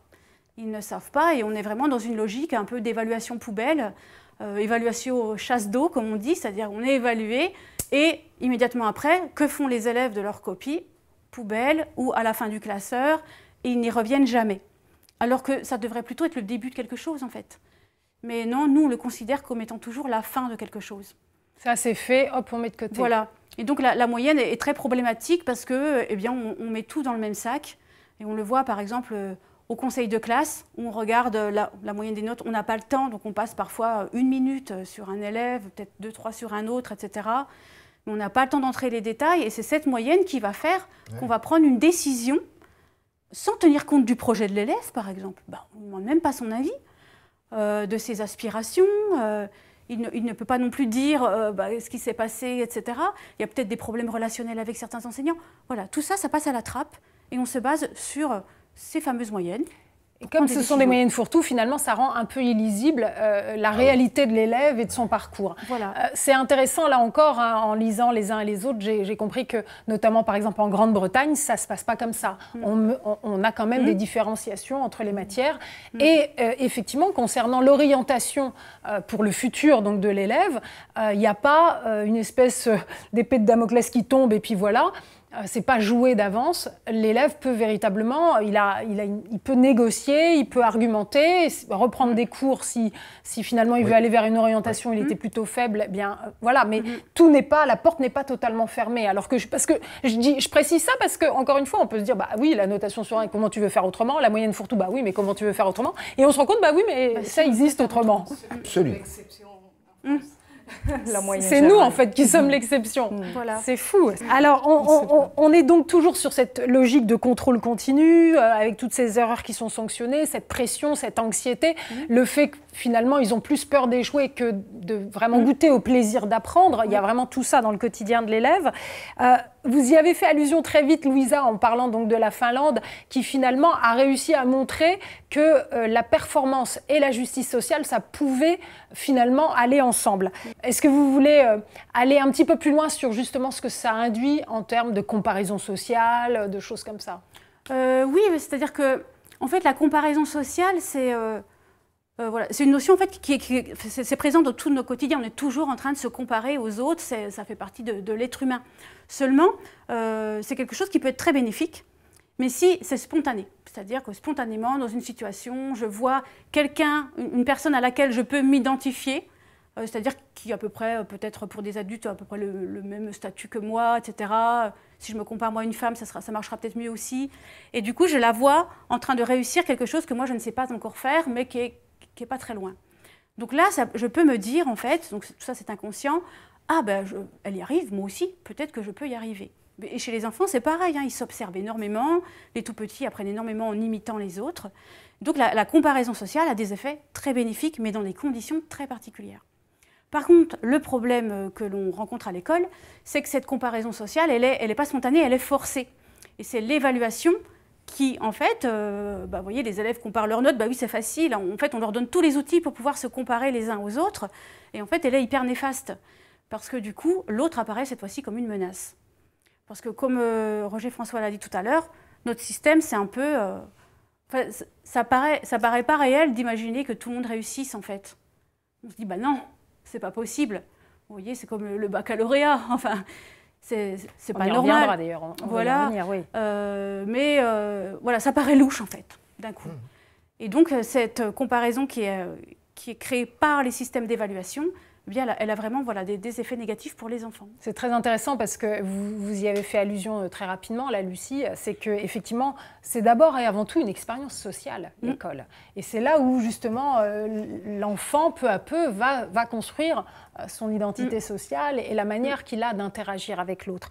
Or, ce que j'ai compris en vous lisant, Lucie Mougenot, c'est qu'avec cette course permanente à la bonne note, et ça met les élèves en rivalité avec les autres élèves, et ça induit finalement une construction d'un rapport à l'autre qui est concurrentiel. Ouais. C'est juste terrible. Oui, c'est ça. C'est-à-dire qu'il y a une sorte, et on le voit, une sorte d'élimination progressive des élèves au fur et à mesure de la scolarité. Je crois que Roger François, tu en as parlé tout à l'heure, ça commence à la fin de l'école primaire, où certains élèves vont être envoyés en SECPA. Voilà, alors le SECPA, je le redis, section d'enseignement général et professionnel adapté. Donc c'est là où en fait, quand on a des mauvais résultats scolaires, qu'on est en difficulté scolaire... En français et en maths. Pas partout. En français et en maths. En français et en maths. On peut être orienté, alors il faut que les parents soient d'accord, enfin bon bref, je vous passe... Donc ça, dès l'école primaire ou souvent en fin de sixième. Ou fin de sixième, on commence, on peut être orienté en SECPA. Donc il y a des filières un peu comme ça, où on va mettre les élèves à gauche, à droite. On nous fait toujours croire que c'est possible de revenir, mais dans les faits, très rares sont ceux... Voilà, une fois qu'on a bifurqué, c'est très difficile de revenir en section générale. Voilà. Et après, il y a la grosse sélection à la fin de la troisième, où là, c'est pareil, ça va être très compliqué. Et le conseil de classe émet un avis qui sera accepté ou pas par les parents, mais sur quoi il se base cet avis-là? Sur la moyenne, sur les notes. Exactement. Et pas du tout sur le projet de l'élève. C'est pour ça qu'on se retrouve avec des concentrations d'élèves en difficulté dans les lycées professionnels et que du coup on n'arrive pas à sortir de cette image bien souvent négative des lycées professionnels. Alors que pourquoi? Enfin, oui, c'est là où on voit, là encore une fois, cette hiérarchisation des savoirs, etc. Donc filière pro, filière générale, et en fait la filière pro semble un peu filière poubelle pour beaucoup de gens finalement. Dans les esprits. Oui, dans les esprits, tout à fait. Spontanément, parce qu'on ne peut pas les savoir si on ne se compare pas là cette fois de manière positive. C'est-à-dire que le fait que c'est le conseil des classes qui décide l'orientation de l'élève, c'est une spécificité française. Ailleurs, c'est l'élève avec sa famille, évidemment avec le conseil des professeurs qui décide où aller. Voilà, donc pareil. C'est juste un régime de liberté, de choix. Mais on en revient à cette histoire de consensus aussi. C'est-à-dire, vous voyez, mettre autour de la table un peu plus de gens concernés par l'avenir de cet élève. Voilà. Donc, comme c'est un choix, on peut changer les choix. Et ce qui est très drôle, c'est qu'on ne propose jamais aux bons élèves d'aller en lycée professionnel. Alors que peut-être qu'ils seraient très intéressés pour avoir un métier plus technique, pratique, mais non. Tout à fait, surtout qu'il y a une vraie... On voit dans la génération d'aujourd'hui de plus en plus d'élèves absolument brillants qui font des grandes études et qui à un moment lâchent tout ça pour aller faire boulanger ou des choses comme ça et qui disent qu'ils s'épanouissent, que là, ils retrouvent le sens. Donc, on voit bien que c'est ça qui est beau, c'est que ça vient de la base, une revalorisation sans doute de ces types de métiers qui ont été peu à peu dénigrés. Et on se demande bien pourquoi, tout à fait. je veux bien qu'on continue un peu notre réflexion, donc justement sur ce système d'élimination progressive. Oui. Je crois que vous aviez envie de nous parler, par exemple, de cette réforme du brevet des collèges, ce que ça induit. Oui. Oui, parce que là, on voit qu'il y a différents moments en fait, de passage un peu très stressants pour les élèves, où on va passer ou pas dans la section qu'on veut, etc. Il y a le jeu des filières aussi, hein, qui fait que les familles qui connaissent bien le système, etc., vont mettre leurs enfants dans telle classe parce qu'il y a telle option et ils savent. Enfin, voilà, il y a toutes les stratégies très obscures qui existent en parallèle avec ces filières différentes. Et ce que je voulais dire, c'est que les choses ne sont pas en train de s'arranger, puisque dans les réformes qui sont prévues, il y a la réforme du brevet. Le brevet, pour l'instant, c'est un examen, on va dire, plutôt symbolique, puisque si on ne l'a pas et qu'on a décidé, enfin, voilà, qu'on passe en seconde, ça ne nous empêche pas de passer. Si le brevet des collèges devient une barrière, ça va quand même poser certains problèmes. C'est ce que la réforme prévoit. Hein. Prévoit que ça soit une sorte de barrage. Alors déjà, je ne vais pas revenir dessus, mais parce qu'on va se baser sur une moyenne et pas sur autre chose. Et puis, ce qui est très intéressant, c'est que pour l'instant, ce qu'on a entendu, c'est que ça sera un barrage pour entrer en seconde générale. Ce qui veut dire que si je vais aller en pro, non, j'aurais pas besoin du brevet, c'est pas grave. Donc vous voyez, ça va encore. C'est encore plus condescendant, quoi. Voilà, ça en rajoute une couche sur les lycées pro, c'est pas grave, quoi. Et autre problème, qu'est-ce qu'on va faire des élèves qui n'ont pas le brevet? Alors là, il n'y a pas 36 solutions. Soit ils vont faire une sorte de passage, de remise à niveau, etc. Mais ça va coûter tellement cher, comme on a vu, ça va être un petit peu compliqué. Ou alors ils vont les faire redoubler. Mais là, c'est pareil, c'est un autre problème. On sait que le redoublement n'est absolument pas utile. Et que ça coûte très cher aussi. Ça coûte très cher aussi. Et quand on a échoué quelque part, le fait de revivre la même chose à l'identique ne nous aide absolument pas à réussir. Alors, ce que j'aime beaucoup par rapport à ce qu'on ne va pas faire tout le procès du redoublement, parce que c'est encore un autre débat, mais sauf ce qui m'intéresse, c'est vraiment de quelle manière on a enlevé le redoublement de notre système français pour après le remettre. Il me semble que justement, c'était en observant ce qui se passait en Finlande, il me semble. Parce qu'ils avaient vu qu'en Finlande, ça marchait très très bien, etc. Et que le redoublement n'existait pas. Donc on s'est dit, on va faire pareil. Donc toujours une logique très mécanique, par le petit bout de la lorgnette, sans penser qu'il y a peut-être aussi tout un système cohérent derrière. Donc juste on fait cette manœuvre-là et on se rend compte que ça ne marche pas. Et du coup, on le remet. Il y a aussi la logique économique, hein. Ça a permis de faire des économies énormes aussi. Il y a ça aussi. Mais, oui, sans penser, comme vous l'avez dit, qu'en Finlande ou dans d'autres pays, d'ailleurs, il y en a pas mal qui n'ont pas des redoublements. Parce ce qui se passe, c'est que il y a une véritable équipe au niveau de l'établissement, soudée. Les enseignants se parlent. Voilà, il y a une véritable équipe qui identifie les difficultés de l'élève assez tôt et qui donc suit l'élève, enfin tout le monde se met, pour parler vite, à aider cet élève à se reprendre, on va dire. Donc il n'est pas nécessaire de faire redoubler, ça n'a pas d'essence. Et alors pour finir juste par rapport à ça, parce qu'il y a un argument aussi qu'on pourrait me poser, c'est me dire, alors vous dites qu'on élimine les élèves au fur et à mesure, mais regardez les résultats du bac. Tout à fait. Incroyable les résultats. C'est simple, j'ai été regarder. Juin 2023, le taux de réussite au baccalauréat, 90,9%. Alors, voilà. Alors il n'y a pas de problème. Généralement, il y a deux opinions. Soit on se dit, super, nos élèves réussissent, c'est plutôt génial, etc. Bon, c'est rarement le cas que des gens pensent ça. Et de l'autre côté, c'est-à-dire, le côté, ils l'ont tous, et donc ça dévalorise le diplôme. De toute façon, maintenant c'est fastoche, tout le monde là, ça vaut plus rien, ça sert à rien, de mon temps, enfin voilà, tous les discours qu'on peut entendre. Alors, je vais vous apporter une troisième réponse. Une troisième réponse, c'est déjà de dire, de quoi parle-t-on? Et après, de qui parle-t-on? De quoi on parle? Déjà, il n'y a pas un bac, mais il y a des bacs. C'est-à-dire que là, 90% c'est une moyenne, encore une fois, mais c'est 95% de réussite au bac général. Bac techno, on était l'année dernière à 89% et bac pro, on était à 82%. Et pourquoi je dis des bacs? Eh bien parce que selon le bac que vous avez, ça ne vous offre absolument pas les mêmes opportunités de formation supérieure, etc. Donc c'est quelque chose de très inégalitaire en fait. Et la deuxième question que je trouve encore plus intéressante, c'est de qui on parle. Si on dit, admettons, 90% des élèves ont eu le bac, est-ce que c'est 90% d'une classe d'âge? Eh bien pas du tout. En fait, c'est 90% des inscrits au bac. Et oui, on ne parle pas de tous ceux qui ont déjà abandonné depuis belle lurette et qui donc ne se sont pas présentés au bac. Et donc, ce qu'il faut savoir, c'est qu'actuellement, on a toujours 9 à 10% d'élèves décrocheurs chaque année. Alors, c'est pas rien, c'est pas 2-3, c'est à peu près 90 000 élèves chaque année, donc qui arrêtent la formation, qui sortent de la scolarité sans diplôme de niveau 4 ou 5, et du coup, qui sortent du système. Donc, eux ne s'inscrivent pas au bac. Donc, on a l'impression que le bac, tout le monde l'a, mais en fait, pas du tout. Et donc voilà. c'est un écran de fumée, en fait, ce taux de réussite au bac. Et pour eux, c'est hyper humiliant, parce que non seulement ils ont été décrochés par le système, hein, on les appelle souvent les décrocheurs, mais c'est plutôt des décrochés, et en plus, ils voient ces taux de réussite, et ils se disent, mais voilà, ils ont l'impression que tout le monde réussit, et pas eux. Alors qu'en fait, il y en a des milliers en fait, qui sont dans leur cas. Et ça, voilà, dans les médias, on n'entend jamais parler de ces élèves-là. Et du coup, juste un chiffre pour vous donner une ordre d'idée, un autre pourcentage qu'on pourrait par exemple donner. Par exemple, en 2023, si on prend que les garçons, eh bien, on a 40% des garçons, donc de leur classe d'âge, qui ont eu un bac général l'année dernière. Ah oui, effectivement. Donc vous voyez, là, on dégringole complètement. Si on disait ça, on se dirait, ah bon, mais où sont les autres? Eh oui. Ben oui, mais les garçons réussissent scolairement un peu moins bien que les filles, ils sont plus orientés en filière techno, en filière pro, et ils décrochent plus aussi, etc. C'est pour ça que j'ai choisi les garçons. Mais du coup, finalement, on n'a que 40% des garçons d'une classe d'âge qui obtiennent un bac général. Et là, ça change voilà, complètement. Donc ça relativise énormément, en fait, tout ce qu'on entend autour du bac qui ne vaut plus rien. Alors, je me mets à la place de ceux qui nous écoutent là et de se dire, OK, bon, c'est pas réjouissant ce que vous nous dites, mais quelle alternative ?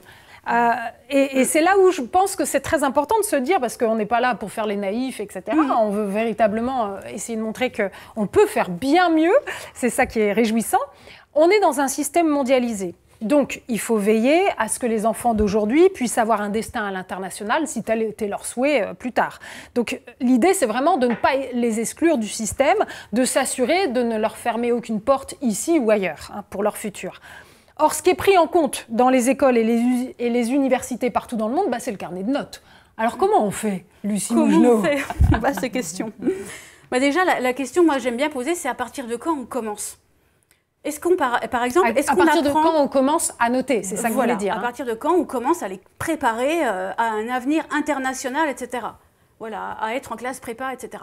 À partir de quand on commence à stresser les enfants pour qu'ils supportent le stress, en sachant que ça ne marche pas comme ça non plus. Donc ça, c'est déjà une question intéressante.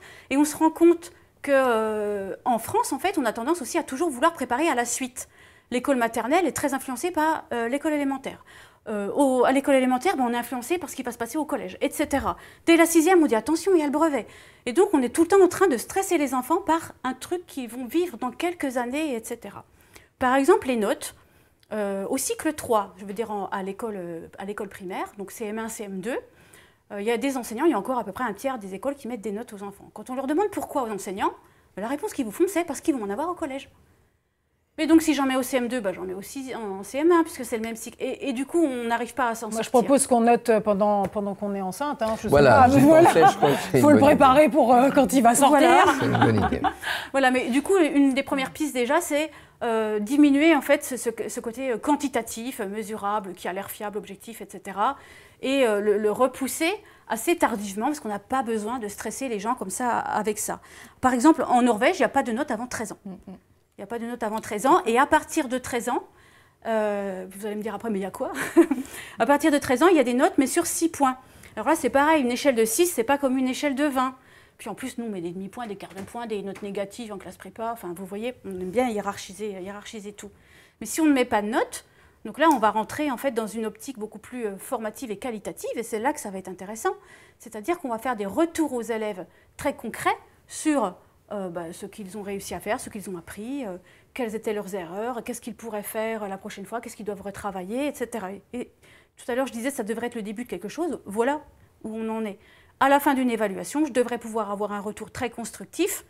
Mais le problème, c'est que s'il y a une note par-dessus, etc., vous voyez, ça ne marche pas. Donc là, ça marche par des commentaires, en fait, c'est ça? Qualitatifs. Des commentaires qualitatifs. Alors, j'ai discuté il n'y a pas longtemps avec des enseignantes du Québec qui m'ont dit, alors j'étais ravie d'entendre ça, que pour toute la scolarité des enfants, en fait, c'est une obligation. Ils appellent ça une rétroaction. Donc après chaque évaluation, les élèves ont une rétroaction individuelle qui peut être à l'écrit, à l'oral aussi, un enregistrement audio par exemple. L'enseignant s'enregistre et l'envoie à son élève. Ils font aussi des entretiens avec les élèves pour leur exposer très régulièrement les choses. Et puis aussi, les enseignants se parlent entre eux. Nous, c'est Ce n'est pas vraiment le cas. En fait, chacun est un peu dans sa classe, etc. Et ils se croisent très souvent, alors pas pour discuter des notes et prendre des décisions, mais justement pour faire état des besoins et définir les moyens dont a besoin tel ou tel élève pour pouvoir progresser parce qu'il a telle ou telle difficulté.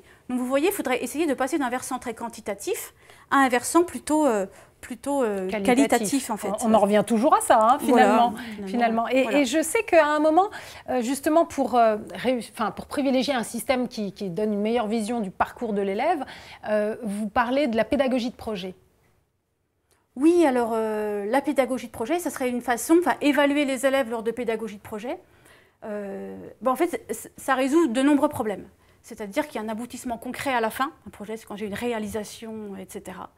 Je vois les différentes étapes, c'est-à-dire que les premières étapes vont être évaluées et on va devoir rectifier le tir ou pas. Donc on a des décisions à prendre très régulièrement pour avancer pas à pas vers un but commun. Donc ça a un intérêt en fait très qualitatif. On imagine mal mettre des notes pendant la réalisation d'un projet. Et ça, c'est formidable parce que, encore une fois, hein, si on revient au début de notre conversation, il y a quand même cette perte de sens vis-à-vis de l'élève. Là, au moins, il sait pourquoi, ce à quoi on se dit, voilà ce que j'aimerais faire, où est-ce que j'en suis. Donc, ça passe par des mots, forcément. Et puis, il y a cet aspect groupe aussi qui est très important, c'est-à-dire pédagogie de projet. Alors, le plus souvent à l'école, ça se passe en groupe. Et du coup, là, c'est très intéressant parce que au lieu de hiérarchiser les élèves, etc., quand on va faire un travail de groupe très concret qui amène à un aboutissement réel, eh bien, en fait, on va plutôt partir de la complémentarité des ressources de chacun. Plutôt que la compétition. C'est-à-dire, celui qui a certains, un problème avec, je ne sais pas quoi, avec l'écrit, etc., c'est peut-être moi qui vais prendre ça en charge, mais ce n'est pas pour autant qu'il va abandonner et ne pas travailler ce point-là.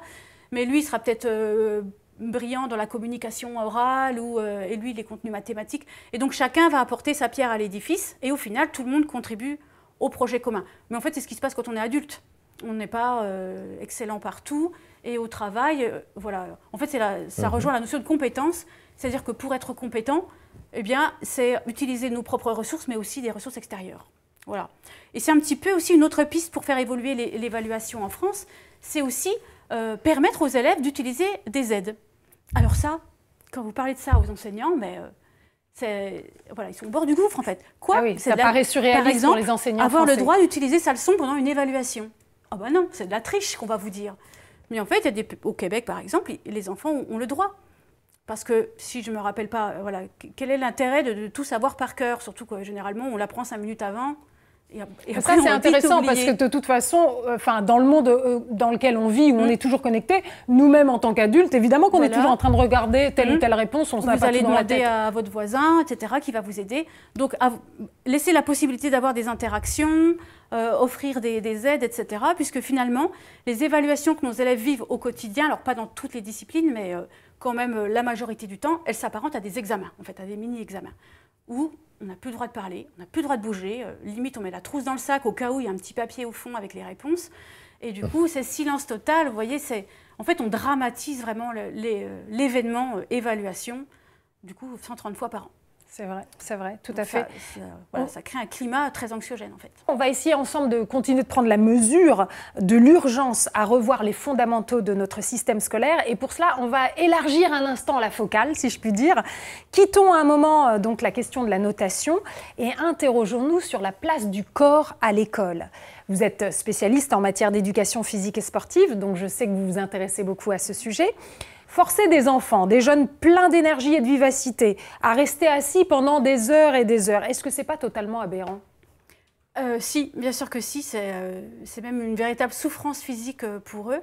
Alors, hormis, on va dire, en France, à l'école maternelle, où ils ont un peu plus de liberté d'action avec des coins, etc., ils peuvent être un peu par terre, etc. Mais à partir du CP, et parfois même en grande section, puisqu'on prépare les évaluations nationales du CP, donc on leur apprend à rester assis sans bouger, eh bien les élèves passent donc 6 heures et puis après même jusqu'à 8 heures au lycée, assis, sans bouger, sur des chaises en bois totalement inconfortables. Ils ont de véritables douleurs en fait à rester assis. Donc, et hormis les douleurs physiques, c'est aussi, vous voyez, là encore une croyance selon laquelle, pour apprendre, il faut être immobile et dans le silence, ce qui est totalement faux. Parce que quand vous voyez, peut-être vous, si vous rappelez-vous, quand vous faisiez par exemple vos devoirs à la maison, bien, les enfants, ils sont couchés à plat ventre sur le tapis, ils gigotent, ils vont apprendre dans le jardin, ils sont tout le temps en train de changer de position en fait. Et pour autant, ils ne se privent pas d'apprentissage par le mouvement. Moi, par exemple, j'aime bien marcher pendant que j'apprends quelque chose, ou que je récite. Voilà, et dans nos écoles en France, voilà, on est encore sur cette idée. Et même par exemple, on a des élèves qui se balancent sur les chaises, etc., mais ils se font réprimander immédiatement en fait. Alors qu'en fait, ils ont juste besoin de mouvement. Et que pour apprendre, en fait, il faut pouvoir bouger. Oui, il faut pouvoir bouger, il faut pouvoir parler, interagir, etc. C'est vraiment important. Alors, il y a, dans les pays du Nord, encore une fois, il y a des... voilà. C'est comme ça. C'est comme ça. Le mobilier est aussi très différent. Alors, on a quelques écoles en France, mais le problème, c'est que ça ne se diffuse pas vraiment. Où il y a un autre mobilier, par exemple, il y a des coins, en fait. Il y a un coin avec des canapés, des poufs, un tapis... même des grosses boules, là, où on fait des abdos, même en étant dessus, et ça peut être très agréable. Et les élèves vont, selon leur choix, travailler seuls ou en groupe, et du coup, ils vont trouver des coins comme ça pour travailler ensemble. Et ce ne sont pas, voilà, ils ne finissent pas cancres, en fait. Donc, ils travaillent toujours... on peut travailler sérieusement, mais tout en ayant aussi cet aspect ludique, ils peuvent parler, etc. On n'est pas tout le temps sur leur dos, etc. Donc ça, c'est très important. Et du coup, ce qu'on remarque aussi en France par rapport à ce mobilier, c'est que voilà, quand vous pensez à l'image d'une classe, etc., je ne sais pas ce qui vous vient, mais on est encore, dans la très grande majorité des cas, sur les classes type bus, randonnions, etc., je ne sais pas comment on peut les appeler, mais où vous entrez, oui, les rangées, vous avez le tableau, le prof avec peut-être son bureau, et puis les rangées où on est par deux, en rang, etc., jusqu'au bout. Et donc ça, en fait, ça a des conséquences hyper importantes sur les apprentissages, parce que déjà, imaginez-vous, comment vont être les interactions entre les personnes? En fait, comme tout le monde est orienté en face du professeur, il n'y a que des interactions en fait, entre le professeur et le ou les élèves. C'est-à-dire que les élèves ne peuvent pas se parler entre eux. Tout est fait pour qu'ils ne se parlent pas entre eux. Autre chose aussi, ceux qui sont tout au fond. Eh bien, quand un élève tout devant parle, il n'entend quasiment pas, puisqu'il est orienté vers l'avant. Donc vous voyez, ça pose en fait de gros problèmes de communication. En fait, on fait un peu tout pour qu'il n'y ait pas d'interaction entre nos élèves. Autre chose aussi, quand un élève est appelé au tableau, je ne suis pas sûre que vous trouviez ça plaisant à l'époque, mais pour énormément d'élèves, c'est une angoisse d'être interrogé au tableau parce que tout le monde vous regarde. Tous les yeux sont rivés vers vous, en fait.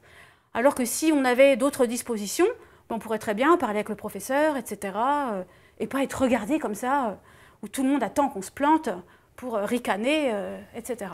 Je suis sûre qu'il y a beaucoup de gens qui nous regardent et qui nous écoutent et qui doivent revivre l'instant.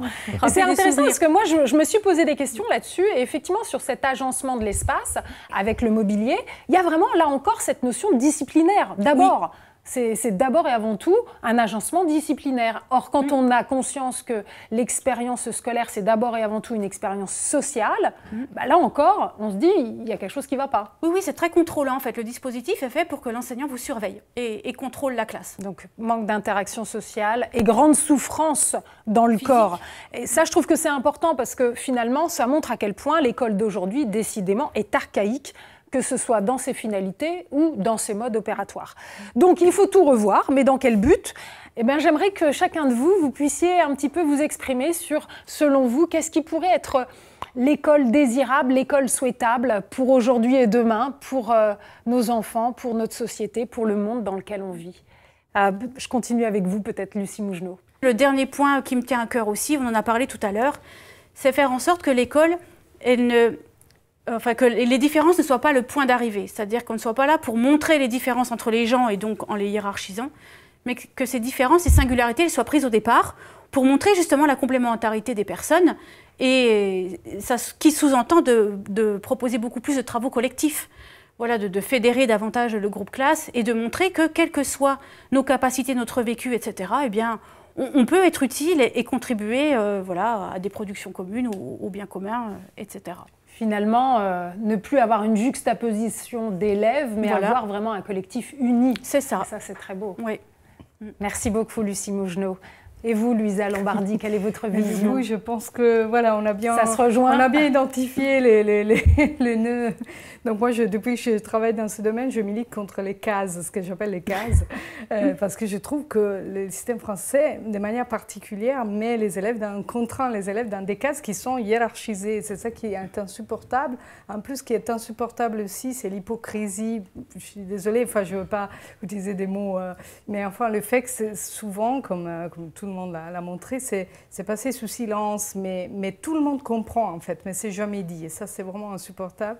Donc des cases hiérarchisées dont l'issue est prédéfinie, et je pense qu'il faudrait avoir beaucoup plus de respect pour les élèves, déjà du respect pour les savoirs, de ne pas les hiérarchiser autant, comme Lucie vient de le dire, mais pourquoi? Pour que les élèves puissent s'autoriser, je suis désolée, j'adore ce verbe, c'est bien vu, s'autorisent à s'exprimer, à choisir les savoirs dont ils se reconnaissent le plus, qui correspondent le plus à leur potentiel, voilà, pour être plus épanouis. Et j'ajouterais, pour donner quand même un peu d'espoir, que ça s'est fait dans d'autres pays. C'est ça, c'est ça. Donc, la situation actuelle correspond à des choix. Je suis fait par l'histoire, il n'y a pas de problème, mais juste on peut évoluer. Il n'y a pas de problème non plus pour évoluer. Donc, vous avez raison de le rappeler, Luisa, parce que c'est vraiment oui. Dans cet esprit-là qu'au projet Imagine, on veut soulever les questions. C'est parce qu'il n'y a pas de fatalité. Et en fait, on peut tout à fait sortir de cette situation sclérosée, aller vers quelque chose de très enthousiasmant. Je termine avec vous, Roger-François Gauthier. Oui, alors si j'avais... c'est difficile après vous deux. Si j'avais un mot à prononcer, là, je prononcerais le mot de conscience. Qu'est-ce que je veux dire par là? Je veux dire que finalement, nous avons ensemble, à plusieurs moments, rêvé sur ce que seraient des apprentissages qui fassent davantage sens pour les élèves. En voyant qu'on est loin de cette réalité. Parce que finalement, si on demande aujourd'hui aux gens à quoi ça sert ce qu'on apprend à l'école, ça sert à réussir aux examens. Ça sert à réussir aux examens. Bon. Alors, je nous demande quand même de réfléchir au nombre et à la variété des pays où depuis ce matin, des petits-enfants sont allés à l'école pour réussir aux examens. Et voir qu'on a là des choses absolument horribles et intolérables. Vous avez des quantités de pays dans le monde qui sont des dictatures, quantités de pays dans le monde qui sont aux mains d'intégrismes divers et variés, quantité d'États du monde où il faut reconnaître que ce qu'on enseigne est intolérable, marqué par des nationalismes, marqué par des racismes, marqué par des intolérances, marqué par des idéologies, y compris économiques, qui s'imposent, etc. Alors, tout ça, ça fait quand même réfléchir, je crois. Hein. On en est amené à se dire que finalement, vous avez des philosophes qui ont réfléchi à ces choses-là. Je pense au philosophe allemand Adorno, par exemple, qui a dit enseigner après Auschwitz, ça ne peut plus être pareil. Alors, je ne centre pas sur Auschwitz, hein, mais je pense qu'enseigner après Hiroshima, ça ne peut plus être pareil non plus. Et je pense que donc les savoirs humains, ils ont eu des responsabilités énormes dans l'évolution d'une espèce. Pardon, c'est banal de le dire, mais je crois que l'école, dans la définition de ces savoirs, elle devrait bien davantage s'intéresser à leur sens éthique. Hein, et que finalement, la question devrait être posée partout. Hein, pourquoi un cours de physique ne commencerait-il pas par l'évocation d'Hiroshima, quoi, hein, je sais pas, ça me semblerait poser des questions. Dire, voilà, les savoirs, évidemment, c'est des choses brillantes, magnifiques, mais c'est aussi des choses de ce type. Il faut donc qu'on s'en préoccupe, parce qu'on est des humains, je crois, et ça c'est quelque chose d'important. Donc cette question de la conscience, science sans conscience n'est que ruine de l'âme, je ne suis pas le premier à le dire, mais je crois que ça n'a jamais été aussi urgent comme question. Parce que de la science, il y en a beaucoup, la conscience, il y en a beaucoup moins. C'est-à-dire, je ne cacherai pas la très grande difficulté de tout ça au plan international. Parce que depuis quelques années où on voit se développer des régimes illibéraux, des dictatures, etc., l'école, ils s'en sont saisis comme étant un outil majeur hein, d'intoxication des cerveaux. Il faut qu'on ait tout ça en tête. Alors, tout dernier point qui est lié à celui-là, je crois que finalement, il y a une chose que moi, on ne m'a jamais enseignée quand j'étais enfant, et qui me semble manquer beaucoup et qui pourrait être un des ferments de tout ça, c'est enseigner ce que c'est que l'humain. Finalement, l'anthropologie scientifique nous permet aujourd'hui, on sait des choses sur l'humain, sur l'histoire de l'humanité, sur l'histoire de son rapport au savoir, sur son rapport au vivant, on sait des choses là-dessus. Ça, on n'enseigne pas. Hein. Et personnellement, je crois qu'il y aurait un progrès à faire, immense, à se demander ce que serait que enseigner l'humain à l'humain partout. Ça serait un petit peu Ça mal. rejoint en fait la réflexion d'Edgar Morin qui parle de l'identité humaine. Notamment. Bien sûr. Donc bien faire, sûr. voilà, mettre ça dans la palette des savoirs. Et pas seulement. Dans les anthropologues, Bernard Charlot m'a écrit la semaine dernière pour me dire tu en parles pas assez de ça. Parce qu'on ne peut pas parler de tout en même temps. Mais oui, c'est bien ça qu'il s'agit. Et je crois que c'est des choses tout à fait importantes. Enseigner ce qu'est l'humain. Jamais on a amené les choses comme ça. Mais les problèmes sont nombreux quand même, je ne l'ai pas caché. Alors donc si je résume, passer au crible de l'éthique les différents enseignements pour faire advenir une école de la conscience. Ça vous va, ça ? Ça me va, je signe. C'est pas mal comme mot de la fin, non ? Écoutez, avant de se quitter, juste quelques conseils de lecture. Roger François Gauthier, dans le prolongement direct de vos propos, je signale votre ouvrage sorti en 2019 aux éditions Au fil du débat qui s'intitule « Crise des programmes scolaires vers une école de la conscience ». Oui, c'était le premier moment où je proposais le mot, effectivement. Voilà. Oui. Plus récemment encore, en août 2022, vous avez coécrit avec Philippe Champy « Contre l'école injuste, questionner l'imaginaire scolaire, discerner les pièges, repenser les savoirs à enseigner », tout un programme donc. Cet ouvrage est paru aux éditions ESF, les éditions sociales françaises. Et enfin, il y a quelques mois à peine, en juin de cette année, est sorti votre manifeste pour le collège, coécrit avec Jean-Pierre Véran et paru au CUIP, le Comité universitaire d'information pédagogique. Lucie Mougenot, vous avez écrit vous aussi de nombreux ouvrages, que ce soit sur l'éducation physique et sportive ou sur l'évaluation. Alors j'en citerai que deux. Sorti en 2022 aux éditions EPS, le bien nommé L'évaluation, tout simplement. Et moins récent, puisque datant de 2016, mais toujours aussi intéressant, Pour une éthique de l'évaluation, paru aux presses universitaires de Rennes dans la collection Paideia. Quant à vous, Louisa Lombardi, on est impatient de lire l'ouvrage tiré de votre thèse, dont le titre est le suivant, « Le lycée en Angleterre, France et Italie, contribution à la comparaison internationale en éducation et à l'analyse des curricula ».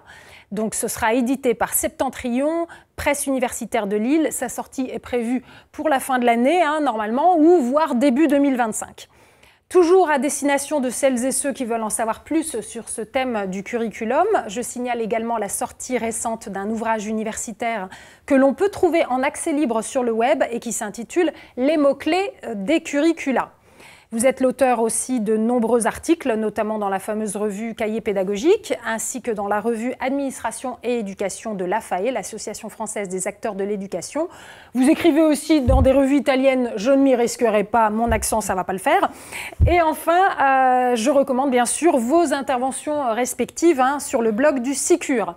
Cet épisode d'À la suite est disponible en replay sur notre chaîne YouTube, disponible sur les meilleures plateformes de podcast. On compte sur vous pour diffuser, en parler autour de vous pendant que vous dînez, etc. Mais aussi relayer, partager sur les réseaux sociaux. Bref, on compte sur vous.